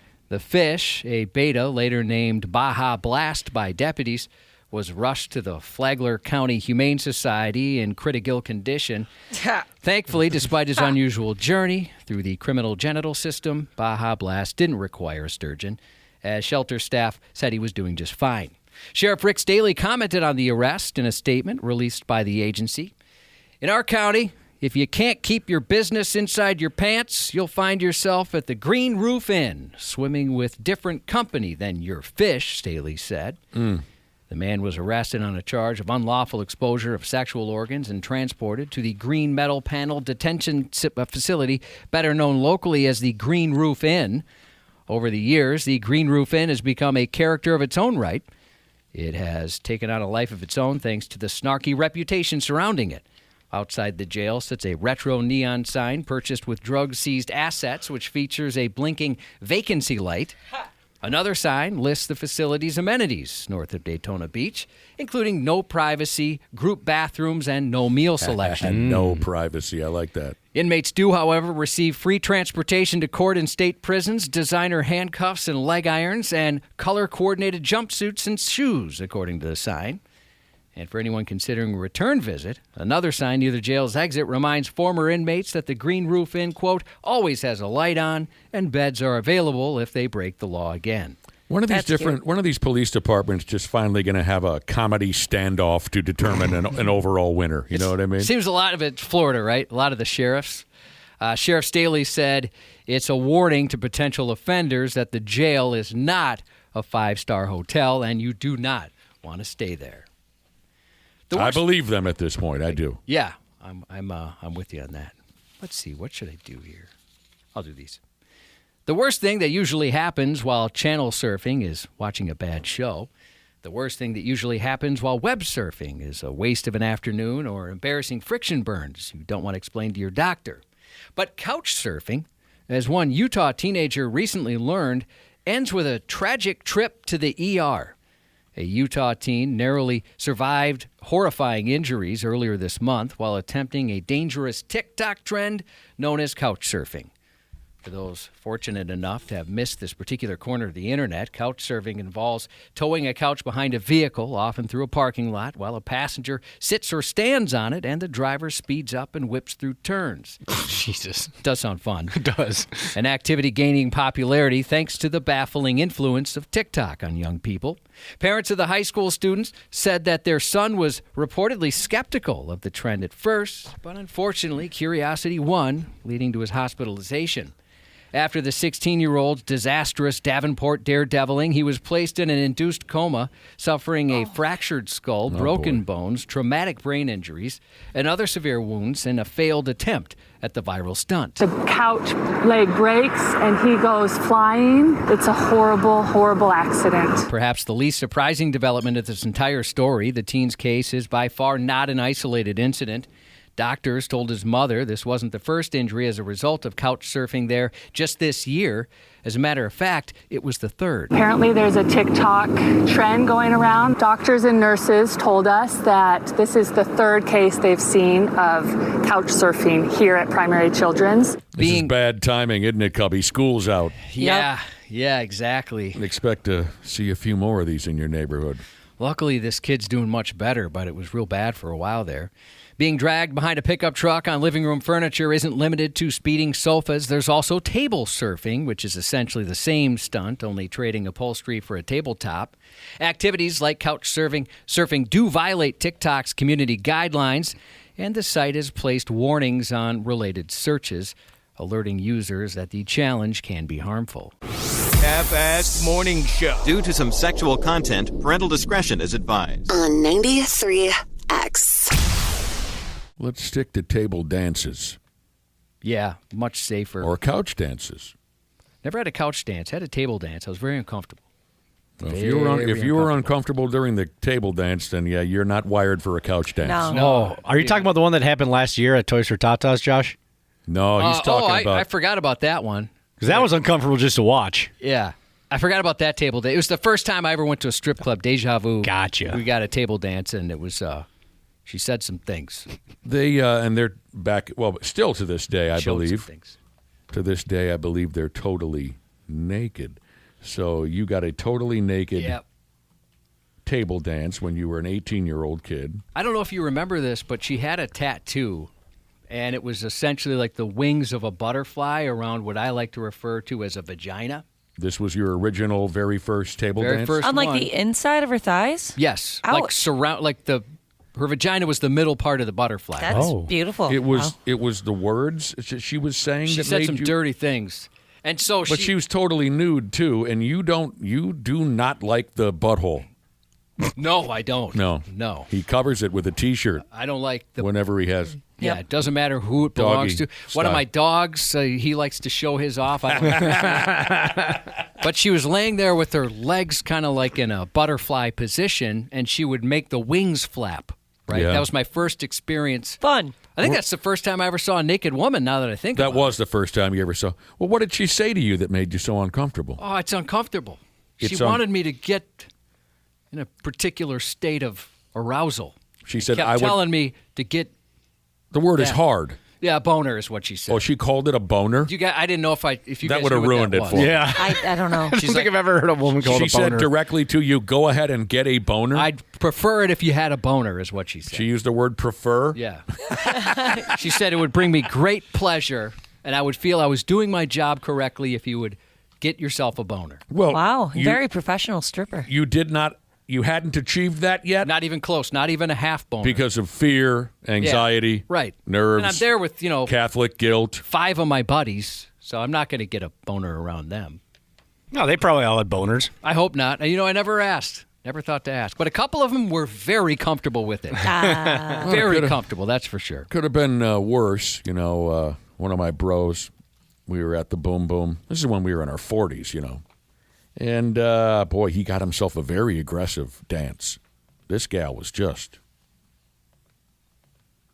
relentless. And, he's in his 40s. And he had quite a bit to drink, which means, it's usually a dead stick.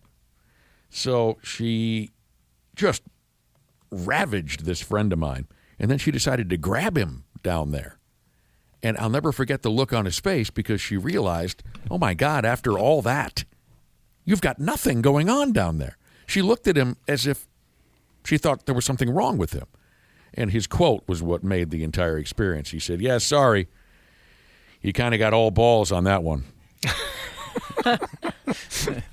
She was totally confused by the fact that he wasn't fully engorged beyond repair, right? But he's a 46, 7-year-old man who had a dozen beers already. Is that disrespectful not to achieve It's an not erection? disrespectful. Yeah, I Everybody's- don't think it'll ever happen for me, but I hope I would never disrespect somebody by not getting a boner. All balls. Yeah. Turning to a much more traditional kind of surfing, back to our couch surfing story. Today is Surf with Your Buddy Day, celebrating the shared experience of catching waves and reminding people surfing with a partner is vital for ocean safety. Oh, Keep it's that like in a buddy mind, system? That makes Minnesotans. sense. You ever tried it? Surfing? Yeah. Yeah. I couldn't get up on the board. No, I tried It looks really hard. I've done that boogie boarding. That's fun. Oh, that's what I tried. Boogie boarding. That's yeah, close, not surfing. right? I'm not sure what boogie boarding is, but I tried surfing You'd like it. in the oceans of Costa Rica when I was a 39, 38-year-old dude, and it about killed me. It looks like it's so much fun, but I'm sure it is if you stops can- looking fun when you get pulled down under by a wave. Well, it wasn't. I didn't experience that. It was all paddling. I'm paddling. Exhausted. Yeah, that's exactly. Yeah. That's all it was. I found the waves to be very frustrating because anytime I almost got up, it would take me out. That's so, I don't know. So it's just yeah. scary. I imagine a shark riding the wave, and then it's riding the wave into my face and takes a bite of my face. Oh yeah, I didn't want to be there because I hate the ocean. I don't understand half of what's in there. But at least you got close to standing on the board. I never even came close. Well, it's a boogie board, so I don't know if that counts. Again, Maybe I I'm don't- assuming that's easier, but maybe somebody that does that kind of thing can Okay. let me know. I would think it'd be tougher to surf on one of those larger surfboards. Yeah. I got to look up what a boogie board is now because I don't know. I'm sure you've seen one. Yeah, I bet Or they you- do they you've call done them it. knee boards? Is that or is Oh, that yeah, different? it's like a knee Oh, board. I know what that is. Spider-Man Tom Holland turns 30 today. Comedian Nikki Glazer, 42. Morgan Freeman, 89. Best driver at Kempstone, Jesus, texting a shout out to his boy Levi. He caught his PB small mouth, this weekend. Nice. 21-incher. Woo! 21-incher. PB? I think, isn't that what fishermen call personal best? Yep. Oh, I've never heard that slogan. I thought that was the term. Yep. Happy 16th to Everett from I Throw Dodgeballs at Kids for a Living Jesus. Another 16th today. Friggin' gym teacher. Swamps, maybe He's got to be a gym teacher. Yeah, hopefully a gym teacher. Or he's the world's a hitman that's going to take a while to take a kid out. Another happy 16th. Swamp Stomping Jesus texted a happy birthday to his son, who he said escaped from his incubator 16 years ago today. Happy belated birthday to Half Rack Jesus from Rolling Truck Jesus, and that's 93X News. Randy Shaver and Brad Ryder. on the Half-Ass Morning Show. Fox has it. Ahead to Vassell, who goes in for the dunk. And the San Antonio Spurs have done it. There will be a new champion in the NBA.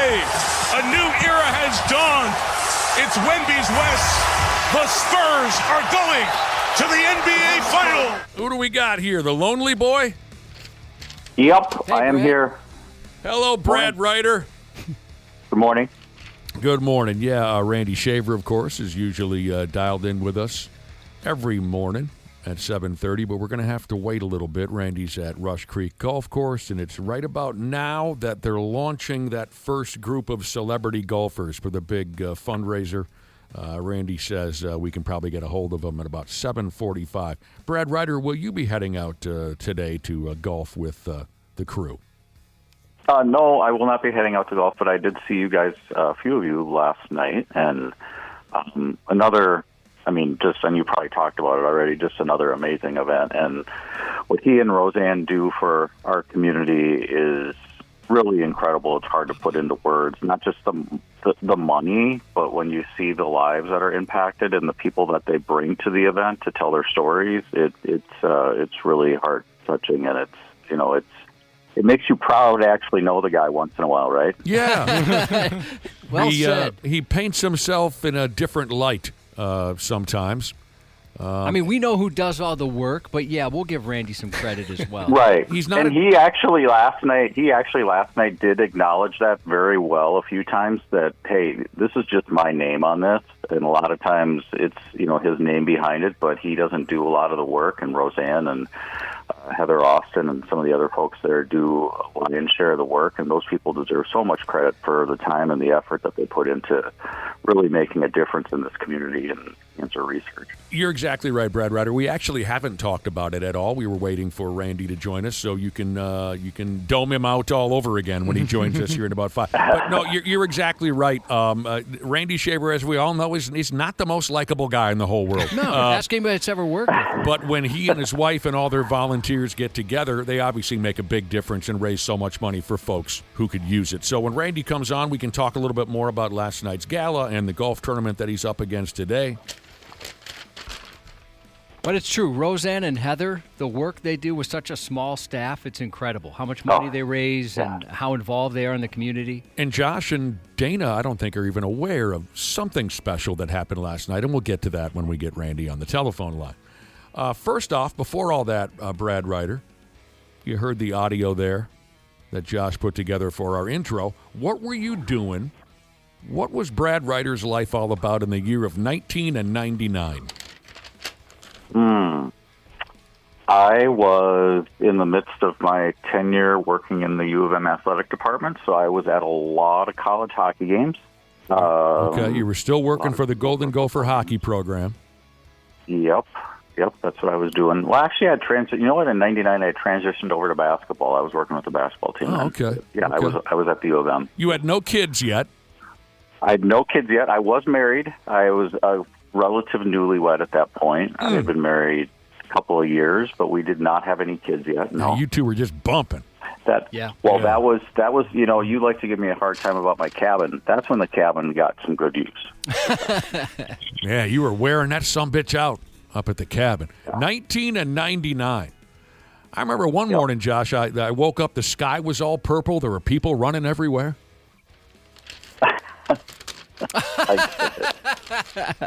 Yeah, somebody wrote a song about that. Took me a second. I don't know lyrics real well, but that was good. The reason I bring it up is this year's NBA Final will be a rematch of 19, then 99. The San Antonio Spurs and the New York Knickerbockers will be playing for the NBA title. When was that? Was that Saturday night, Sunday night? When did the Spurs? Saturday night. Saturday night. The Spurs closed it out. The Spurs closed out that painful Western Conference series with a Game 7 win over Oklahoma City. So that's the setup. I believe their series starts Wednesday. So we got plenty of time to yank ourselves this way and that over this NBA Final. I'll just tell you right now, the Spurs are looking for their 6th title. My damn. But their first since 20 plus 14. The stinking Knicks are hoping for their first championship in 53 years. Wow. And remember that 1999 final between the two of them was a little bit different because it was the 50-game lockout shortened season. First year without Jordan after he retired the second of 3 times. So it was kind of an odd year in the NBA that year. I got to be honest and with you. we're also going to hear the storyline a little bit too. That it was kind of a boring final because Ewing was out. Remember that Patrick Ewing was out. He didn't play that series, I believe. I got to go back and look at it, but he wasn't healthy. He had some sort of health issue, and it was kind of a foregone conclusion that the Knicks didn't have a chance. And the Knicks were the 8th seed going into the playoffs too. So like I said, just kind of an odd year. I'm impressed by the both of you because I have absolutely zero memory of the 19 and 99 NBA Finals. Well, I was in 7th grade, and my life was the NBA at that point. Let me just take a guess. Was the Knicks' top scorer maybe Allen Houston? That sounds right. Was Latrell Sprewell a member of the New York Knicks back then? Some of this stuff is coming back to me. I'm going to say Latrell Sprewell and Allen Houston were probably the two. I just looked it up to make sure that I was right because a lot of times I'm not right, but I was on this one. Ewing had a partial tear of his Achilles during Game 2 of the Eastern Conference Finals that year. Oh. And somehow they made it through that series, but he didn't play, obviously, after the tear, and so he didn't play in the finals at all. The last time the New York Knicks won it all, can you guess, Brad Ryder? How many years ago did you? Well, wait a minute. I did say 53 years ago, so I kind of gave it away. Yeah. It was 1973. Wasn't that Willis Reed and that whole deal? Yes, they beat the Los Angeles Lakers in 19 plus 73. Since then, there was a loss to the Houston Rockets in the 94 final and a loss to that Spurs club we were just talking about in 99.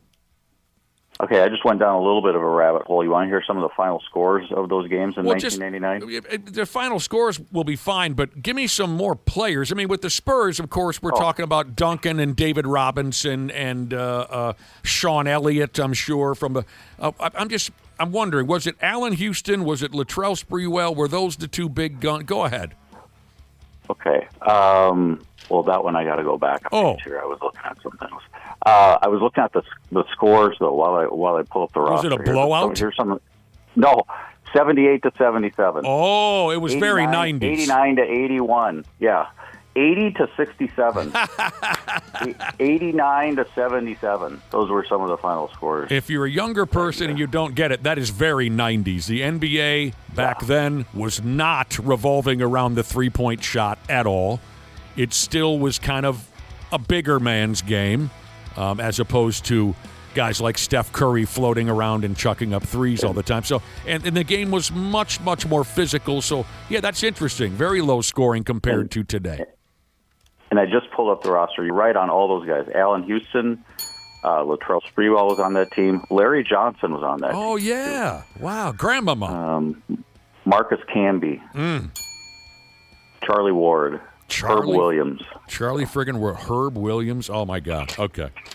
Well, no matter who wins this series, it'll be the 8th different franchise to win a title in the last 8 seasons.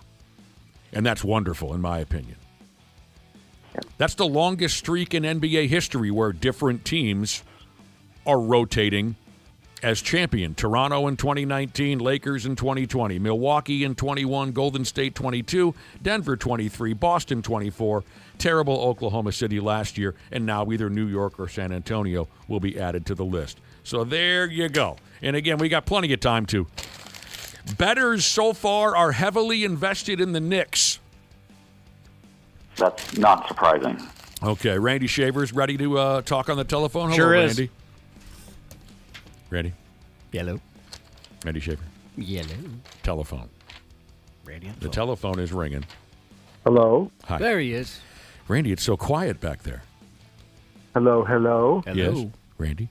Okay, Must I can have sent hear the golfers out. How you doing? You sent everybody off for that first round? Yeah, we just kind of had a little bit of a scramble here to get everybody off and running, but we're out on the golf course, and now I'm trying to evaluate who made it and who didn't today. So part of the deal when you do.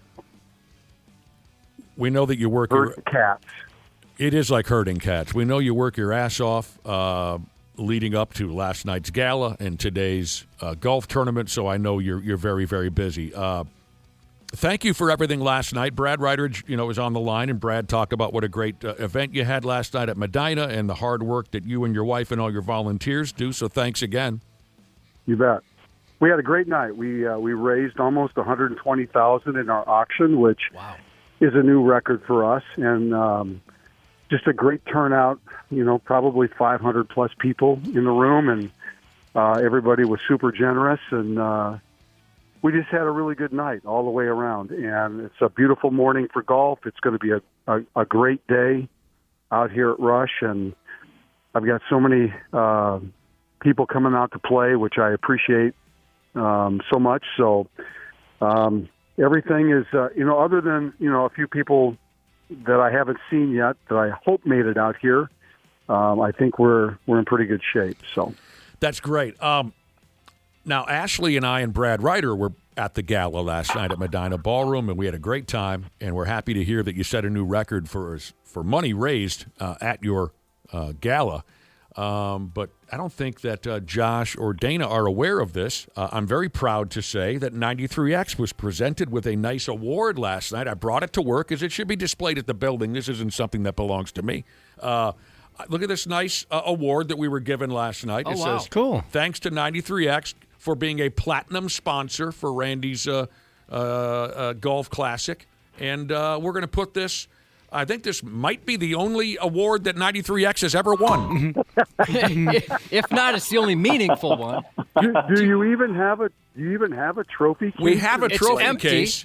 We have a trophy case, but it's loaded with old stuff from the 90s, whatever. On the wall, and when you walk in, there is a City Pages Award from like 1998 for Best Rock Station on the wall, like a little plaque. Can I see that? Yeah, of course. Really Come on nice. over. Oh, wait. Oh, my God. This is why we can't have nice things. Son of a bitch. I ran into the printer, and I smashed the award. What a mess. It was beautiful. Oh, man. Oh, Jesus. Anybody win anything in the silent auction? I've just got a little piece of glass now, Josh, that says shaver on it. That's all I have left of the... Did anyone what? I actually did. I did a lot of... I'm embarrassed to say, and Randy can find this out, I did a lot of shopping last night. I did some Christmas shopping. I got some stuff for some other people. Oh, what'd you get us? A lot, yeah. I lost. What was that? I did the online bid and lost a couple things, unfortunately. It's it's really cool, the tech. You can just do it on your phone and everything. But I don't think it's very cool, personally. Yeah, well, but your wife was there. Yeah, my wife knew how to do it. I think that's cool, but I kind of miss the old school rivalries we used to see, Randy, where people would stand there and kind of stand next to the items. Oh, yeah, and just some of the anger at times. That there's one guy that was, usually there's an incremental recommendation. You bid $5 or $10 more than the previous person. But there's the one guy that was doing like a couple of pennies. Remember that, Nick? It was over a grill. I thought he was going to fight people over that. I thought he was going to fight you. Well, I only bid a couple times on it. I didn't realize he was there, and I eventually I'm like, okay, I guess this guy wants it more than the rest of us. At the old silent auctions, you'd get the host who would say, okay, 5 minutes till we close that pig. And then everyone rushes over to the item that they want, and there's elbow fighting. And I thought Josh and this guy over this friggin' grill, I thought you guys were going to have a hardcore ladder match. Well, it had nothing to do with me. He chewed me out for... Well, I know. I thought that's what we were supposed to do. I'm not blaming you. He was very aggressive towards you, though. Yeah, he just approached me, and he's like, I want that thing. I'm like, okay, then take it. Here's something I've noticed I've been to a decent amount of these things, Randy. You guys have the best silent auction in town, no doubt. Oh, that's the way to go, yeah. So much great stuff, and I'm so happy to hear that all that money was raised. Now, let me just, over the years, I've noticed something. Brad Ryder, you are very spirited when it comes to silent auctions, aren't you? Yeah, I do. I get a little competitive. He gets in there. And last night, you didn't hear a word that was said during everyone's speeches because Brad was fingering his phone trying to be highest bidder. Ash, I don't know if Ashley's there, but I was sitting next to Ashley, and both Ashley and I were on our phones during the first part of it until the silent auction. That's funny. We were staring at our phones quite a bit. Yeah, that's true. And I know guys like you and gals like you. We have plenty of silent auctions for different reasons at the YZ American Legion, and who, by the way, was honored last night also at Randy's gala, and we're very thankful for that as well. I know a couple of bros who will fight you to the death for a friggin' autographed baseball, whatever it is. They just want to be the winner. I mean, of course, everyone's there to raise money, but there is a competitive edge. that's on display. Now, last night, Brad, Ashley is not in the room. She'll be back here shortly. But you mentioned that you and Ashley were quite feverishly bidding. At one point, while these nice speeches are being made, I hear Ashley go, "Mother effer," because someone had upbid her. What's the term? Higher bid? Outbid. Yeah. Well, you can put your maximum on there, and it just kind of does it automatically. Yeah, but that's not as fun, though. Oh, you like just to get in there and manually do it, huh? Yeah, he likes the spirit of it all. If you put the max bid in there too, correct me if I'm wrong, Randy. If you put the max bid in there, sometimes you can pay more for something than you're going to end up getting it. Oh, I didn't know that. I always put the max in. I didn't know that. And then you're friggin' stuck, right? Oh, Jesus, I put $600 up there? Yeah. Yeah, right, when you only needed to put $5. Yeah. Well, that was wonderful. Randy, if you can think, I mean, I know, again, you're busy and running around like a moron this morning. Can you give us the star-studded lineup of the first round of golfers? Who have you seen stroll by this morning? Well, Zach Parisi is here this morning. Gorgeous. Playing, which I appreciate very much. Marcus Foligno here this morning. Also gorgeous. That's our guy.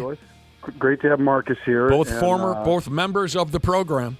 Yes, and as I said to Marcus this morning, my hope is that you have a great time so that you can spread the word when I invite other Wild players. If you're not in the Stanley Cup at this point in the season, that maybe you'll come out and join us and be a part of it. So he's out here. John Randall always is one of my favorite people out here this morning. Dave St. Peter, the former president of the Minnesota Twins, is out here today. Cole Aldrich bought his own foursome. Oh, cool. So Cole is out here playing golf today. The Cole Patrol. The Cole Patrol is out here today. So, it's Joe Mauer is out here today. Terry Steinbach, Greg Olson. Nice. Former Twins player. So we just a bunch of people. My friends, Julie and Bell and people like that. We had some guys not show today, which that happens. But all in all, I think we've had a really good morning, and hopefully this afternoon will go flawlessly as well. It's going to be a good one. I know Nick and I in the past have had a lot of fun watching John Randall drive the ball. John Randall's he's a monster on the golf course. Yeah, he's just a fun guy to be around too. He's just a lot of fun. He is. He's a great character. The other one, Josh, because Josh and I used to come grab a cart and just kind of spin around and say hi to everybody. The one that blew our minds, I think, when contact was made with the golf ball, I don't have any idea how anyone ever found it. It appeared when the drive was thrown, however you do it in golf, when the dude finished, when he followed through on his drive, it appeared the ball would end up in the next friggin' county, and that was Randall McDaniel. Oh yeah, yes sir. The dude could drive a golf ball at about 800-900 miles an hour. It appeared. Yeah, he could hit the ball. There's no doubt about it, and he's probably one of the nicest people you'll ever meet. Mm-hmm. Truly, one of the nicest people you'll ever meet. I was at Topgolf once for a Twins Community Foundation fundraiser type thing, and getting to watch Miguel Sano and Nelson Cruz windmill drivers. I don't know how accurate, I don't know how straight it went, but those balls didn't land for quite a while. I can believe it. A listener has texted in Randy Shaber to say, good thing it rained the last couple of days, so those ponds will be extra full. Yep. Yes. For you to splash into.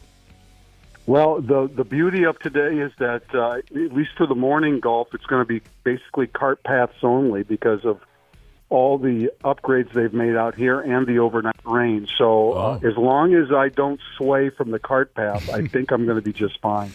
Okay. I have just received a personal text message. I'm not exactly sure who it's from, but it's Marcus Foligno today out on the course, and he has his hands on one of our Nick and Josh State Fair T-shirts. Oh, that's hilarious. That's awesome. So someone from the radio station. Look how small that looks next to him. That does look, what? It looks actually kind of oversized. If we got some big T-shirt. Anyway, 93X has a hole at the golf course and handing out 93X stuff. Great. So now Marcus has our T-shirt. The Nick and Josh best friends. That's hilarious. Greatest friendship in the history of radio T-shirt. That's awesome. I bet that's someone from our promotions department sending that. Cool. I feel like an ass clown that I don't know who this is, but there you go. There you friggin'. Before you got on the telephone, Randy, we were talking about the NBA Finals coming up, the rematch of 19 and 99 with the Spurs and the New York Knicks. Yep. We can get further into that later on in the week. I got a kick out of this. Shai Gilgeous-Alexander has upped and said that he considers this season a failure. And you know what? He's right. Yeah. Well, I mean, that's, to be honest with you, I would rather hear him say that than anything else because that's the kind of competitor that he is. Oh, here we go. Well, I'm just saying, if that was my player that I follow and he said that, I would be happy to hear him say that because it's all about winning. Nothing else really matters. I mean, I hope it becomes a tradition there in Oklahoma City. I hope failure becomes a tradition. Yeah, that'd be fantastic. After you win the title the year before, I can see where that would be the case if you won the title the year before. Yeah. Let's see what else. I don't think failure is going to be a big part of Oklahoma City over the next few years. I hope you're wrong. With how stacked they are, there's no moral victories for those guys. Well, I hope that I hope they continue to lose prior to the NBA Finals. That's all. Keep them out of the finals. Maybe a nice first round exit. That'd be wonderful. It's coming. The Lynx are in Phoenix tonight. How are the Lynx doing? I haven't been. I got to catch up. I've been lazy. The Lynx are playing tonight. I don't know if anyone knows how they're. Come tomorrow night, Las Vegas and North Carolina will meet up in the 20 and 26 Stanley Cup final. Both clubs are making their third appearance in the final. Both clubs have won the Cup once before. North Carolina won it in 2006. Las Vegas won the Bastard in 20 and 23. Hurricanes. Two really good. You know what? Two really good fan bases. I mean, if you watched any of the games in the Western or Eastern Finals, those fans are rabid in Carolina, and they are the same in Vegas. So I don't know if the country is mesmerized by the matchup. I would probably say not. Yeah. But I think those two fan bases are really strong, and it's going to be a fun series to watch. I think so too. The Hurricanes have home ice, and they are the favorite. If you check out what the Derelicts are doing in Vegas, damn man, the Twins' big fat ass 10-day road trip started so well. If you remember, the boys swept the Red Sox in Boston, but since then it's gone the other way. Yesterday, the boys got pretty much pumped in Pittsburgh. They were swept by the Buccos in the series. The Twinnies have now lost 5 straight. I mean, my damn, Bailey Ober's on the injured list. They cut ties with Simeon Woods, Richardson, Kendrys. Rojas is on the injured list. Everybody's injured. Coming back home, I think, for a week now. Something like that. Yeah. I think they have the White Sox first and then the Royals later this week. I think I'm going to the game Thursday. So, yeah, they're back home for a week. Yeah, they'll be hoping some of that home cooking can turn things around. They start a series with the Chicago White Sox tonight at Target Field. But yesterday, the first 2 games of the series, they lost by a run. But yesterday, they got hammered pretty good. Yeah. Pittsburgh looks like a pretty good baseball team. Yeah, they're a good team. They've retooled their everyday lineup, and their starting pitching is. They got Jared Jones back after injury. Bubba Chandler's been pretty good, and of course they've got Paul Skeens. So they're definitely a contender in a division. And Brad can correct me if I'm wrong, but I think every team in that division, Pirates, Cardinals, Cubs, they're all over 500. Yep, I was actually looking at that last night. It's a very, very competitive division. So, Ashley, every team is above 500. They're looking good. Ashley, did you get a close look at the award that we got last night from Randy Shaver? It says right. Let me pass it over to Ashley. Yeah, let me see. It says, "Thank you, son of a bitch. I had just gotten it put back together, and I'm not putting it back together." How about what happened yesterday with the New York Yankees? I know you're going to say, why even bring it? I don't like to talk about the New York Yankees, but what they do yesterday, they were playing the Athletics.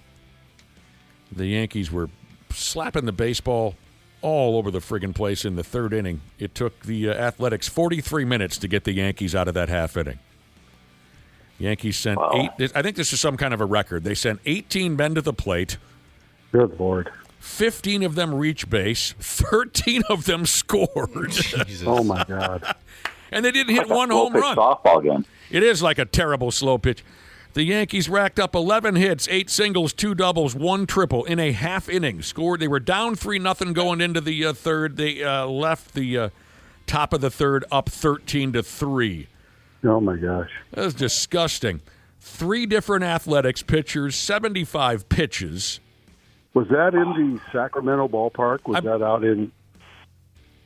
I believe so. Yes, in California. It was at their little minor league park. Yeah. Yeah. Oh, for God's sake! Anthony Volpe, Ben Rice, Cody Bellinger each had 2 hits in the inning. That's just gross. 75 pitches. That's the stat that jumps out to me. 75 pitches in half an inning. In the half inning. That's crazy. Come on. Yeah. I'd have a hard time not just walking up and getting up and walking out of there. 3 players. It's such a weird dynamic with the Athletics right now because they're playing in Sacramento. They're not called the Las Vegas Athletics yet. The new stadium's being built in Las Vegas. It's going to be beautiful when it's all said and done. But they're just like this team in limbo. It's just it's weird. Well, you're right. They're not the Las Vegas Athletics yet. Last year, if you called them the Sacramento A's, people would correct you and say, no, they're just the That's Athletic. correct. But now this year, they are wearing jerseys that say Sacramento on them. Oh. Yes, they are. Well, I don't have any idea what that means. But kind of an organization without a fan base right now. I mean, to be honest. Yeah. Without a home fan base. Let's see what else happened with baseball yesterday, because there were some things. Who was playing yesterday? Okay, the Angels and the Rays were playing. Well, they hadn't begun playing yet. 3 players from the Angels and Rays, I think it was 2 Angels and 1 Ray, were ejected before the first pitch because they were doing that national anthem standoff gimmick. Yeah, I saw this. And the home plate umpire wasn't interested. I didn't know they were still doing that one. Yeah, every once in a while, a couple times a year. To me, it didn't look like the umpire tossed him out. To me, it looked like they just kind of walked away. But, I mean, I didn't see in-depth video, and I guess it doesn't really matter. But instead of, the gimmick, instead of heading back to the dugout when the Star-Spangled Banner is over, the players continue to stand there out front the dugouts with their hats over their hearts, and they stand there. And the first batter is in the batter's box, and the pitcher's ready to go, and the umpire has to say, okay, boys, what are you doing?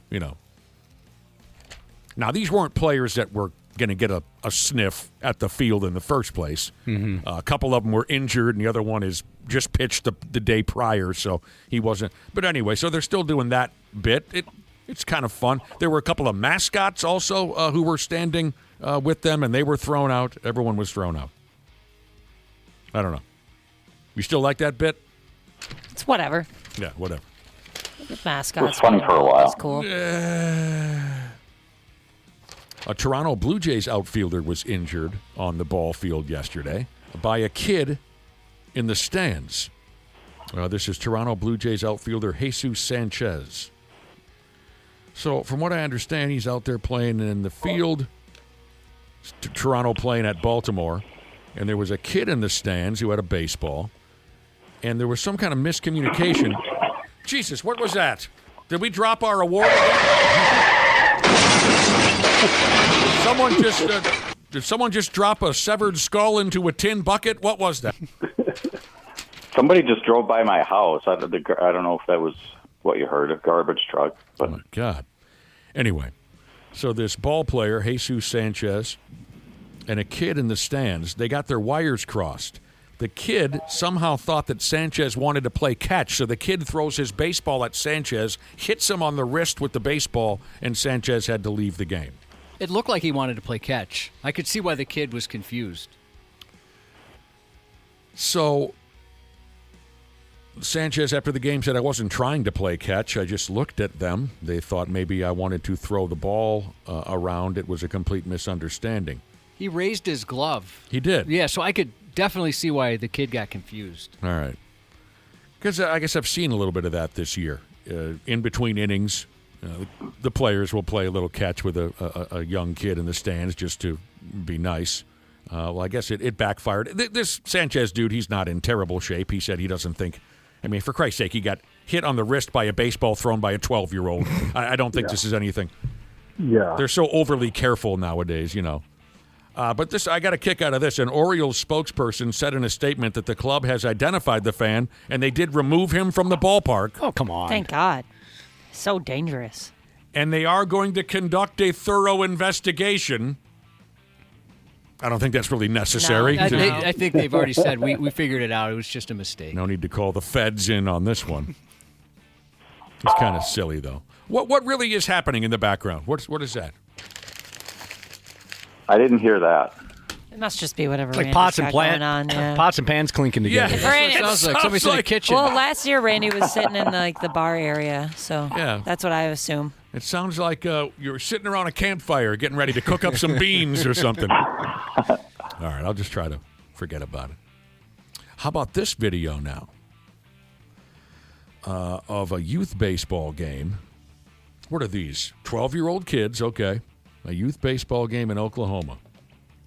The head coach of one ball club and his son, the starting pitcher. I don't know how that happened, right? How in the hell did the coach's son become the starting pitcher? Be off of pure talent, Nick, obviously. Oh, my God. The coach is suspended for life. His 12-year-old son, they say here, has been suspended for years. I don't know how many years. The coach directed his kid, because this was there was a little static during this ball game. There was some pissiness going on. The coach directed his kid to throw a baseball into the opposing team's dugout. You people are nuts! Get him out of there! What the hell was that? Those are some of the people yelling, get him out of there, getting pissed off when they saw it happen. So the kid, 12-year-old kid, he's on the bump. He's acting like he's going to deliver a pitch. Everyone's ready to go. There's a batter in the bat. Instead, he turns towards the opposing team's dugout and fires as hard as a 12-year-old can throw into their dugout. What a little brat. Well, he was directed by the old man. As a 12-year-old kid, That's true. You're going to do whatever they say. probably going to do what your dad says. Dad probably is a massive hard-on. Yeah, sounds like it. So the coach got a lifetime suspension. 38-year-old guy. The kid, I mean, I feel like we all feel bad for the kid. What, he can't play baseball now until he's, I don't know, in high school? Who knows what the suspension is, but that's how they played it out, those two. Somebody was saying that he can just join like a different league. Oh. And that he'd be fine. Well, I don't know if he's going to be fine. Well, yeah, I know. News travels fast in 2026. I don't know if he's going to It's be still his fine. dad. That If sucks. it gets to that level, more than likely, the kid has probably been taught the wrong way for many, many years by the dad. So I don't know if you can just turn the page on something like that immediately either. And I'd imagine Poor that's kid's not probably. an isolated incident for dad either. No, that's what I'm saying. And this, you know, we've had lots of fun over the years talking about poor behavior by parents at youth athletic events. That's one of the most fun conversations possible. I love that stuff. Did we have coaches ever order us to do something illegal? Yeah. I had hockey coaches say, take that kid out however possible. I don't care how. It happened. So, you know, it's not a total rarity. You guys ever have that experience? You ever have the coach say, hey, look, No, I wish. number 12 out there, get him out of here? Can't say that I did. No? No. Yeah, our coach. And I grew up playing in the late 60s, 70s, and you would think that that would happen a little bit, but I never really had that experience. I had people throw at me. Oh, I bet. You still do. Well, I had people throw at me. I I got hit, a few times playing baseball. Well, why were they throwing at you? Because you were a terrific hitter and they wanted you out of there?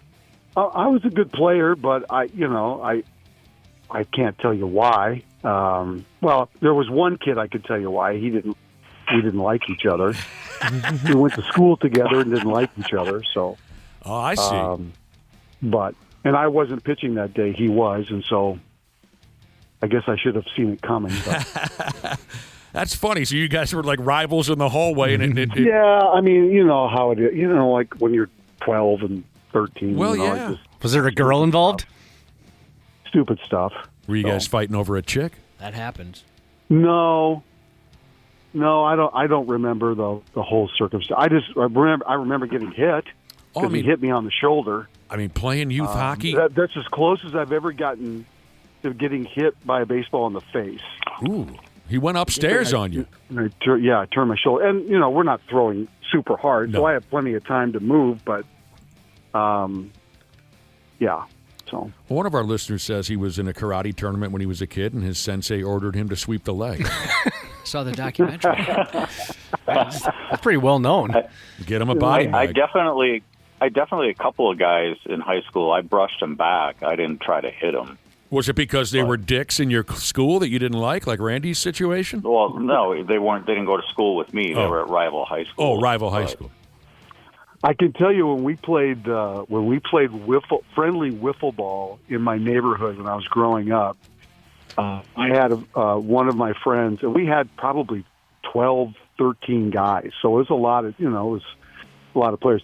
But I had one friend who, and I do too. He loved Bob Gibson. I mean, absolutely loved Bob Gibson. And of course, that's what Bob Gibson was, basically famous for. His brushing people back. He'd scare the piss out of people, yeah. And my friend loved to throw. It was just a wiffle ball, but he loved to pretend he was Bob Gibson and throw inside. Make you back on your heels kind of a thing. So. Here's a listener who's texted in to say he grew up in Texas and played high school football, and he said coaches would put up pictures of the other team's top players. Oh, yeah. Like at practice, he'd put up pictures, and he would tell the kids it's your job to knock them out in the first quarter by whatever means necessary. It was brutal. We broke a lot of bones, says this listener. Oh, my God. Similar to this story of the baseball dad ordering his son to throw a ball into the dugout, it's similar, maybe even worse, actually. Yeah, probably worse. Playing youth hockey. That what you were explaining, Randy Shaver. Your hallway rivalries would spill out onto the ice, big time. Yeah. That was a big factor in our youth hockey games. Was this kid that you didn't like? There he is on skates. Maybe he's not as solid on skates as you are. You're going to bull that prick. You're going to make it as bad as possible on that prick. And there was one kid at our school that was just the ultimate bully douchebag prick. Everybody hated him. He signed up for hockey. We had a friggin' field day. We punished that kid until his dad climbed over the glass. His dad was so furious. He didn't realize his kid was such a douche. Of course, they probably thought his kid was, just the sweetest little thing in the world. He was a prick, and he had it coming. We teed off on this kid so bad, his dad climbed over the glass to get us. He's making a beeline for our bench. Best part about it, Dad slips on the ice, cracks his skull on not literally, but landed right on his noggin. Ow. I mean, that was like the greatest day of my life. Of course, yeah. Not only did we pummel your son, but now you came out here to look like a jackass trying to defend him. The hallway rivalries would spill into the mix, no question about it. And we had the time of our lives.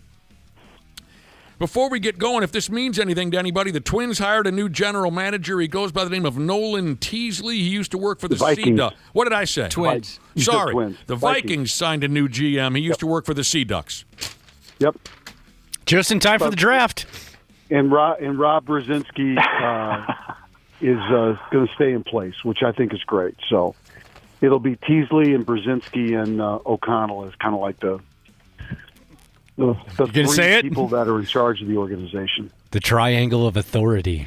Is that what they call it? That's what they used to call it back in the day. I can't remember who the names were, but people got a lot of run on making fun of that. Teasley comes from the scouting personnel background, so I guess maybe that kind of balances the other two guys too. So that sounds like a bad WWE stable. It does. The Triangle of Authority. Vince McMahon, Ted DiBiase, and the TOA. TOA? Triangle of Authority. TOA. Well, yeah, that was my high school. That was the name of my high school rock band. Now we're talking. Oh, wow. Yeah.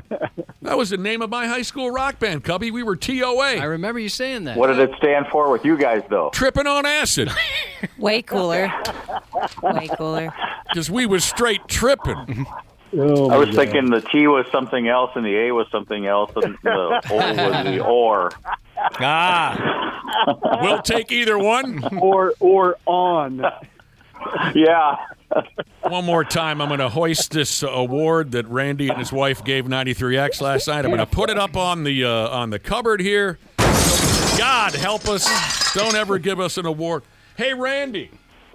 Yes. Thanks for joining us. We know you're busier than hell. And I'll be Ashley will be seeing you later. I'll be seeing you later. Have fun with your golf show.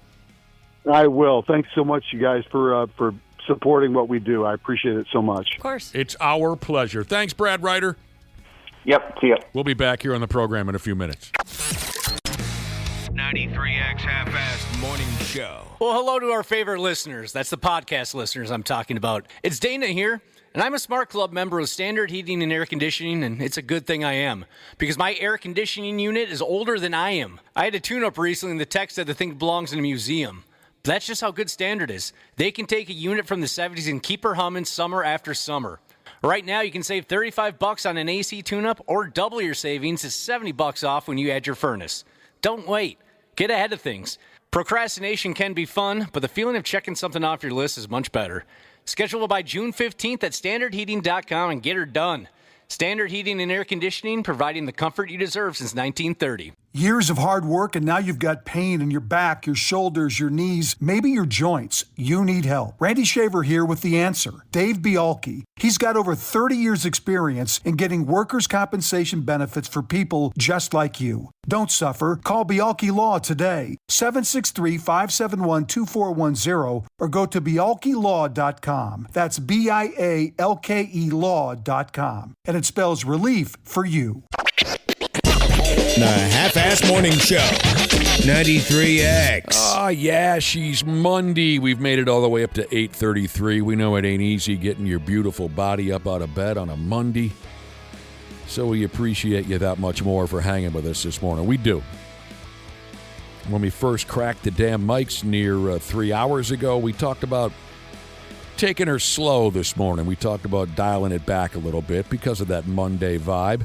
We can try and keep that going right here, Cubby. For most of us, I'd say, there's nothing more relaxing than sitting down and watching yourself a motion picture.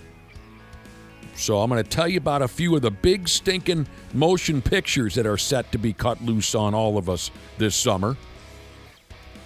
And you go ahead and tell me if these movies have caused you to fall down and touch yourself out of pure excitement, or if you'd rather get kicked in the ass than spend your valuable free time watching the damn thing. Or somewhere's in between. Maybe this is the first you've heard of these movies, so it's pretty relaxing to sit down and watch a movie. I'm going to throw them your way. You tell me if you got a line on what the hell I'm talking about. I got the movie title and a brief description. Starting with, oh, for Christ's sake, He-Man is in the mix. I do want to see it. It looks terrible. It does look pretty cheesy. It looks awful, but the cartoon is one of my favorites, so I'll watch it. Hopefully it's cheesy and terrible in the way that the movie makers are in on it. Yeah. Like, we get it. We're just kind of relive this 80s show. Kind of campy a little bit. Yeah. Oh, I certainly watched a little bit of He-Man's television show back when it was a current thing in the mid-'80s when that action figure became a big deal for little kids. Live-action He-Man movie. This will be coming out in just a couple of days. I was going to say He-Man is in the mix for the very first time, but this gimmick has been tried before. Am I right about this, Josh? Was it Dolph Lundgren? Yeah, I believe it was Dolph Lundgren that did it. He tried out the He-Man role many, many years ago. Of course, Dolph Lundgren, otherwise known as Ivan Drago from the Rocky IV documentary. This is some cat named Nicholas Galitzine. Oh, Jared Leto is in the movie as Skeletor. So you got your He-Man, your Skeletor, She-Ra, I hope, because She-Ra was a missile back in the 80s. Masters of the Universe. You say it doesn't look so good? I mean, again, I do really want to see it, but it does not look so good, no. I don't know what the hell he's supposed to do with He-Man. It was so silly. How do you... I didn't think so at the time, but I rewatched it as an adult, yeah. And I didn't realize what a wimp He-Man was. In the cartoon? Yeah, when he's not He-Man, he's kind of a wimp. Was he? Yeah. I'd have to rewatch it. I mean, just the name itself, He-Man. It's so dumb. How do the you? toys were cool. How do you make that into a legit? We'll find out. Now, this one we have talked about once or twice, coming out in a couple of days, because me and my pals. I mean, don't hold your breath. It probably won't happen. But me and my pals have talked about going out to the Real Deal Theater and seeing the latest scary movie. It's been a while. See, I wouldn't even know. I've been a fan of the series, but when I'm watching them, and every once in a while they'll pop up on my television. When I'm watching them, I couldn't tell you if I was watching number 1, 5, 3, 2. I like that style of humor. So in a couple days, we'll get the latest scary movie, The Return of the Wayans Family. It's been 13 years since the last one, Scary Movie 5, and that was kind of parodying the found footage, paranormal activity, those types of movies. I saw a preview for Scary Movie, and it looked pretty stupid. Oh, no. Yeah, I mean, they were all that's the whole thing, right? Yeah, They're exactly. Stupid, but this, I'm excited for it. have you seen a preview for it? No. There was a couple moments that looked pretty funny, but I actually don't watch previews anymore because they give everything away. I just can't do it. yeah, I'm with you on that. I hear what you're saying. A couple days ago, I inadvertently turned the screws on Cubby. I asked him, who's your Mount Rushmore of guitar players? And the text machine blew up. You know, I kind of put you in a corner. You went ahead and named your Mount Rushmore of guitar players, but of course you had hundreds of others that could have possibly made their way up there. Oh, and over the weekend I watched a bunch of YouTube videos of different guitar players where I thought he could have been up there, he could have been up there. Now, I'm not trying to put you in that same corner, but then again, maybe I am. Could you possibly name your favorite power ballad? Now, it's a slippery slope because if we all like the power ballad, we'll be like, oh, yeah, that's a great one. But if we think it's a little too soft, we'll make fun of you for being a bitch. Your favorite power ballad? Boy, I mean, it's going to be Whitesnake, and there's so many to pick from. Oh. The Deeper the Love? I mean, would Here I Go Again be considered one?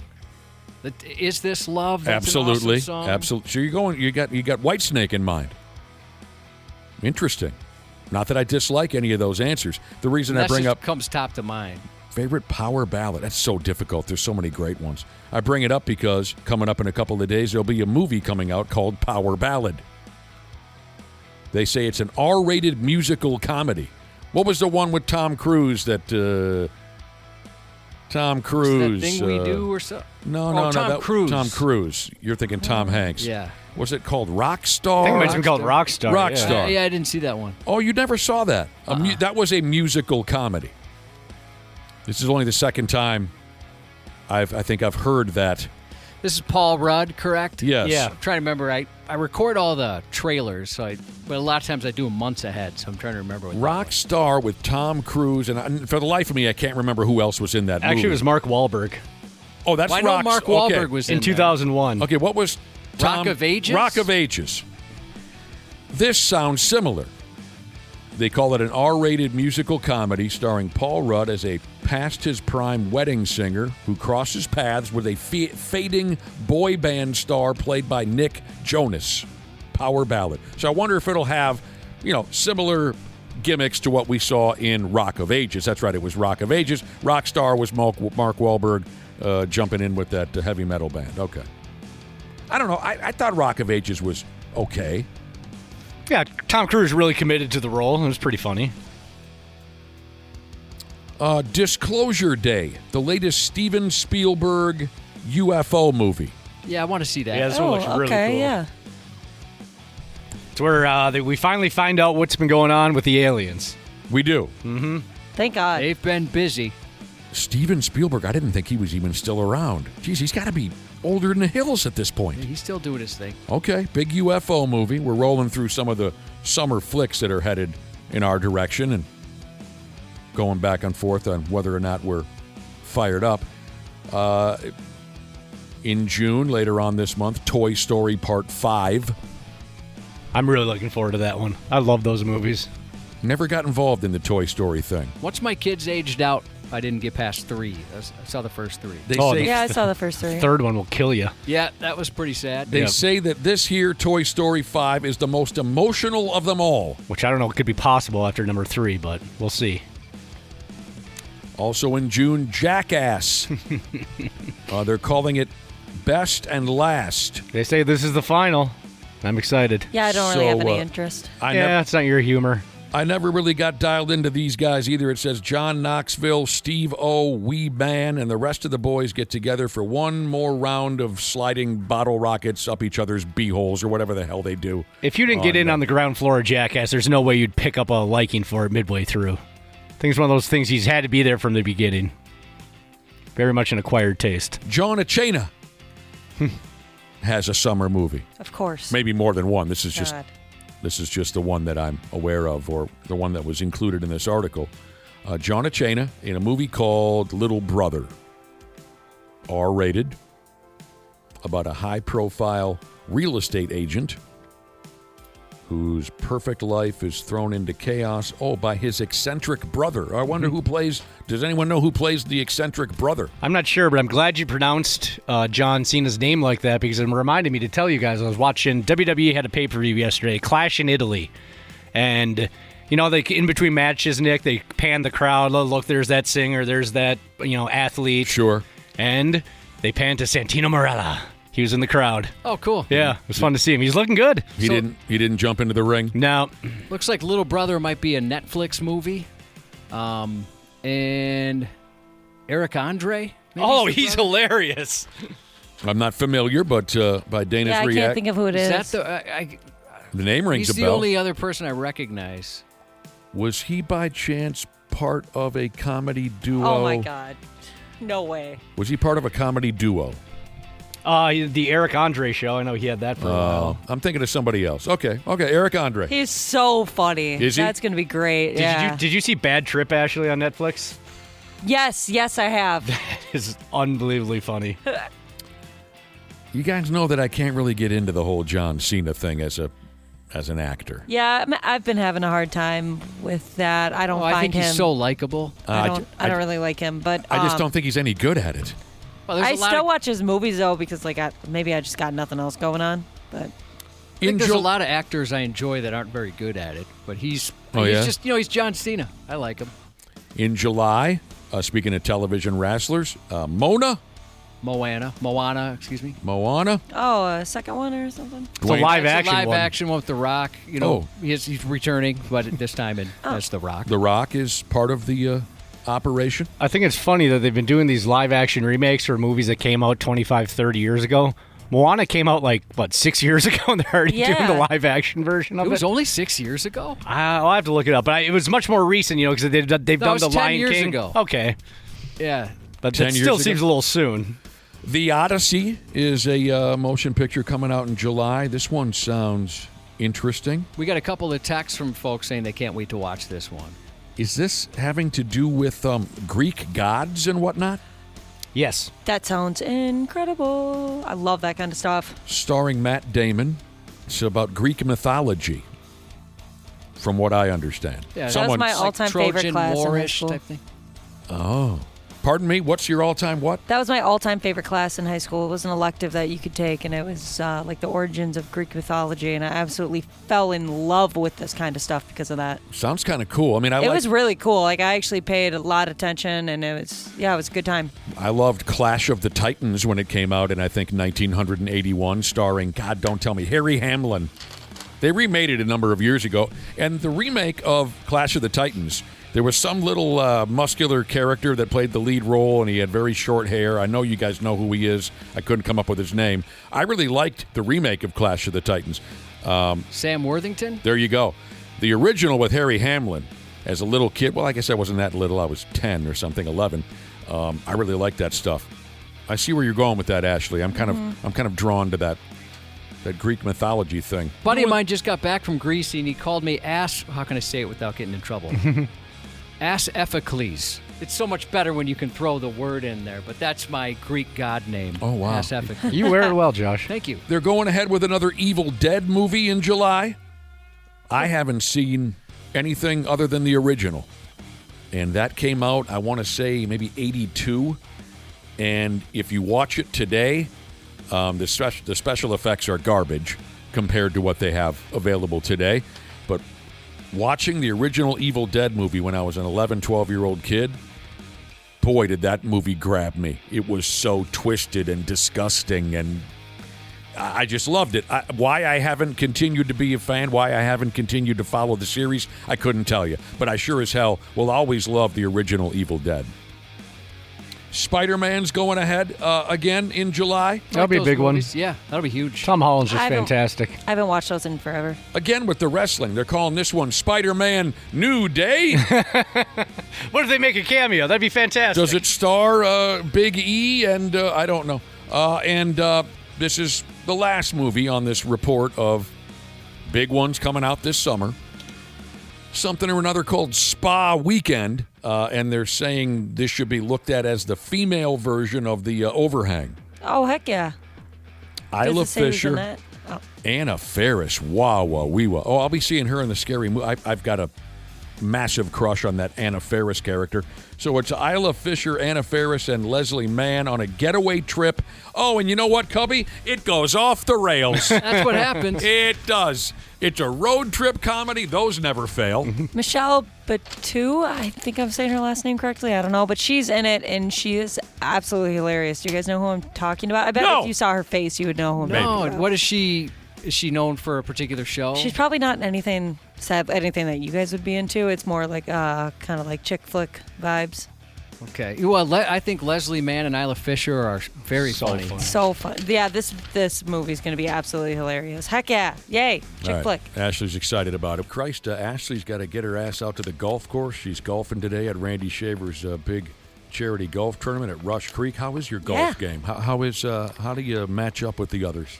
I can hold my own. I think that's one of the reasons why the sales guy I'm golfing with invited me to golf with him again this year. Oh, no, you have to golf with a sales guy here from the building? Yeah, but he's pretty fun to play with. Okay. He kind of lets loose, kind of a different personality out there on the golf course, but I haven't been able to get out much at all, obviously, because I have a little baby I got to take care of. I did manage to bring him with one of the times, and I got like 7 holes in. It wasn't looking that pretty, so we'll see how it goes. Did you go to a driving range or anything, or play a little putt-putt or something to get tuned up for this? Nah, I was trying to talk my husband into this past weekend letting me go and get some practice in, but have you ever been out on the course and had to deal with a heckler? Because I'm on my way to watch your game. Yeah, no, I haven't. I've dealt with my husband's friends being little D-bags, but that's about it. Actually, how many months pregnant were you last year at this event? That's a really good question. Well, you were pretty pregnant. That I should say. So let's see, June, July, August. It was about 6 months. Yeah. So I was with Ashley last year in that group, and pregnant, she was still bombing drives. It was amazing to see. Are you really that good? Because, you told me once you were excellent at pocket billiards and you came to my house and you stunk the joint up. Are you really? It was a bad night. It was a bad night. Yeah, I mean, I think I'm okay. Okay. I'm actually pretty decent at driving the ball. For a woman, I guess. It's pretty impressive. I'll be heading out there, too. I'm not... She's impressed by herself, John. Yeah, for a woman, she said. Yeah, no, because it matters. because women in golf. Because when I hit a really good drive, it's awesome. But compared to men that are good at golf, my drive is stupid compared to theirs. Well, I'll be heading out to check everything to check out your game as well. You better bring me some beer when you come on over. Oh, they have beer there. Yeah, but what if I run out? Well, I'll fetch you a beer. I got nothing else to do. Yeah. Yeah, just holler at me. Josh, will you ever bother golfing again? Personally, I see no reason. Probably not. I No. mean, my sons like to go, so maybe there'll be an opportunity to go at that point. And when my oldest was younger, I played with him a few times. Tell the story of when you made the ladies scream at that charity golf tournament all those years ago. Well, essentially, it was the one and only time we ever golfed. This was with the Minnesota Wild, like maybe their first or second year here. I can't remember. We were very young, and it was within the first 3 years. The very first year of the Man Bear Pigs. They invited us to be a part of a golf tournament. It was great that they did that. But you and I were Heck terrible. yeah, that sounds awesome. Oh, that was my first time ever playing. We were terrible. Yeah. Everything that we hit looked like a ground ball to the shortstop. Oh, it was awful. And neither one of us knows how to golf. the first time I ever picked up a golf club was a week prior. Right. Where I had a buddy who is a golf pro, kind of teach me the rules, because otherwise I would have been completely lost. And so we were out there, and I sucked, of course, the whole time. I don't remember what hole we were on, but enough where everybody knew I sucked. Well, but at the same time, it was me, you, and a couple dudes that worked for the Pigs. So it's low key. It was low key, and we didn't have an audience ever. No, because we were, like celebrities did, like the players. Right. and Nobody stuff was like that. following us around. Everyone was following at the time, Neil Broughton and Dino Cicerelli, whatever. So we didn't have an audience until this one particular hole that was Cubby's turn to drive. And what happened? A couple of very hot mamas, some fly honeys. Dude, like 4 or 5 fly honeys were behind us. I mean, the flyest of the fly. Were. Oh, I'd be sweating. I hate when people watch And me. you did not want it to be your turn. Yeah, I didn't want anybody to see me, much less them. And as soon as they came over, I'm like, oh, please don't stop, please. And then they stopped. They stopped. They waited to watch, and you were like, Nick, will you take my turn? And he says to the Man Bear Pig guy, will you go in front of him? We were like, no, it's your turn. You got the ball teed up. That's how the rules are.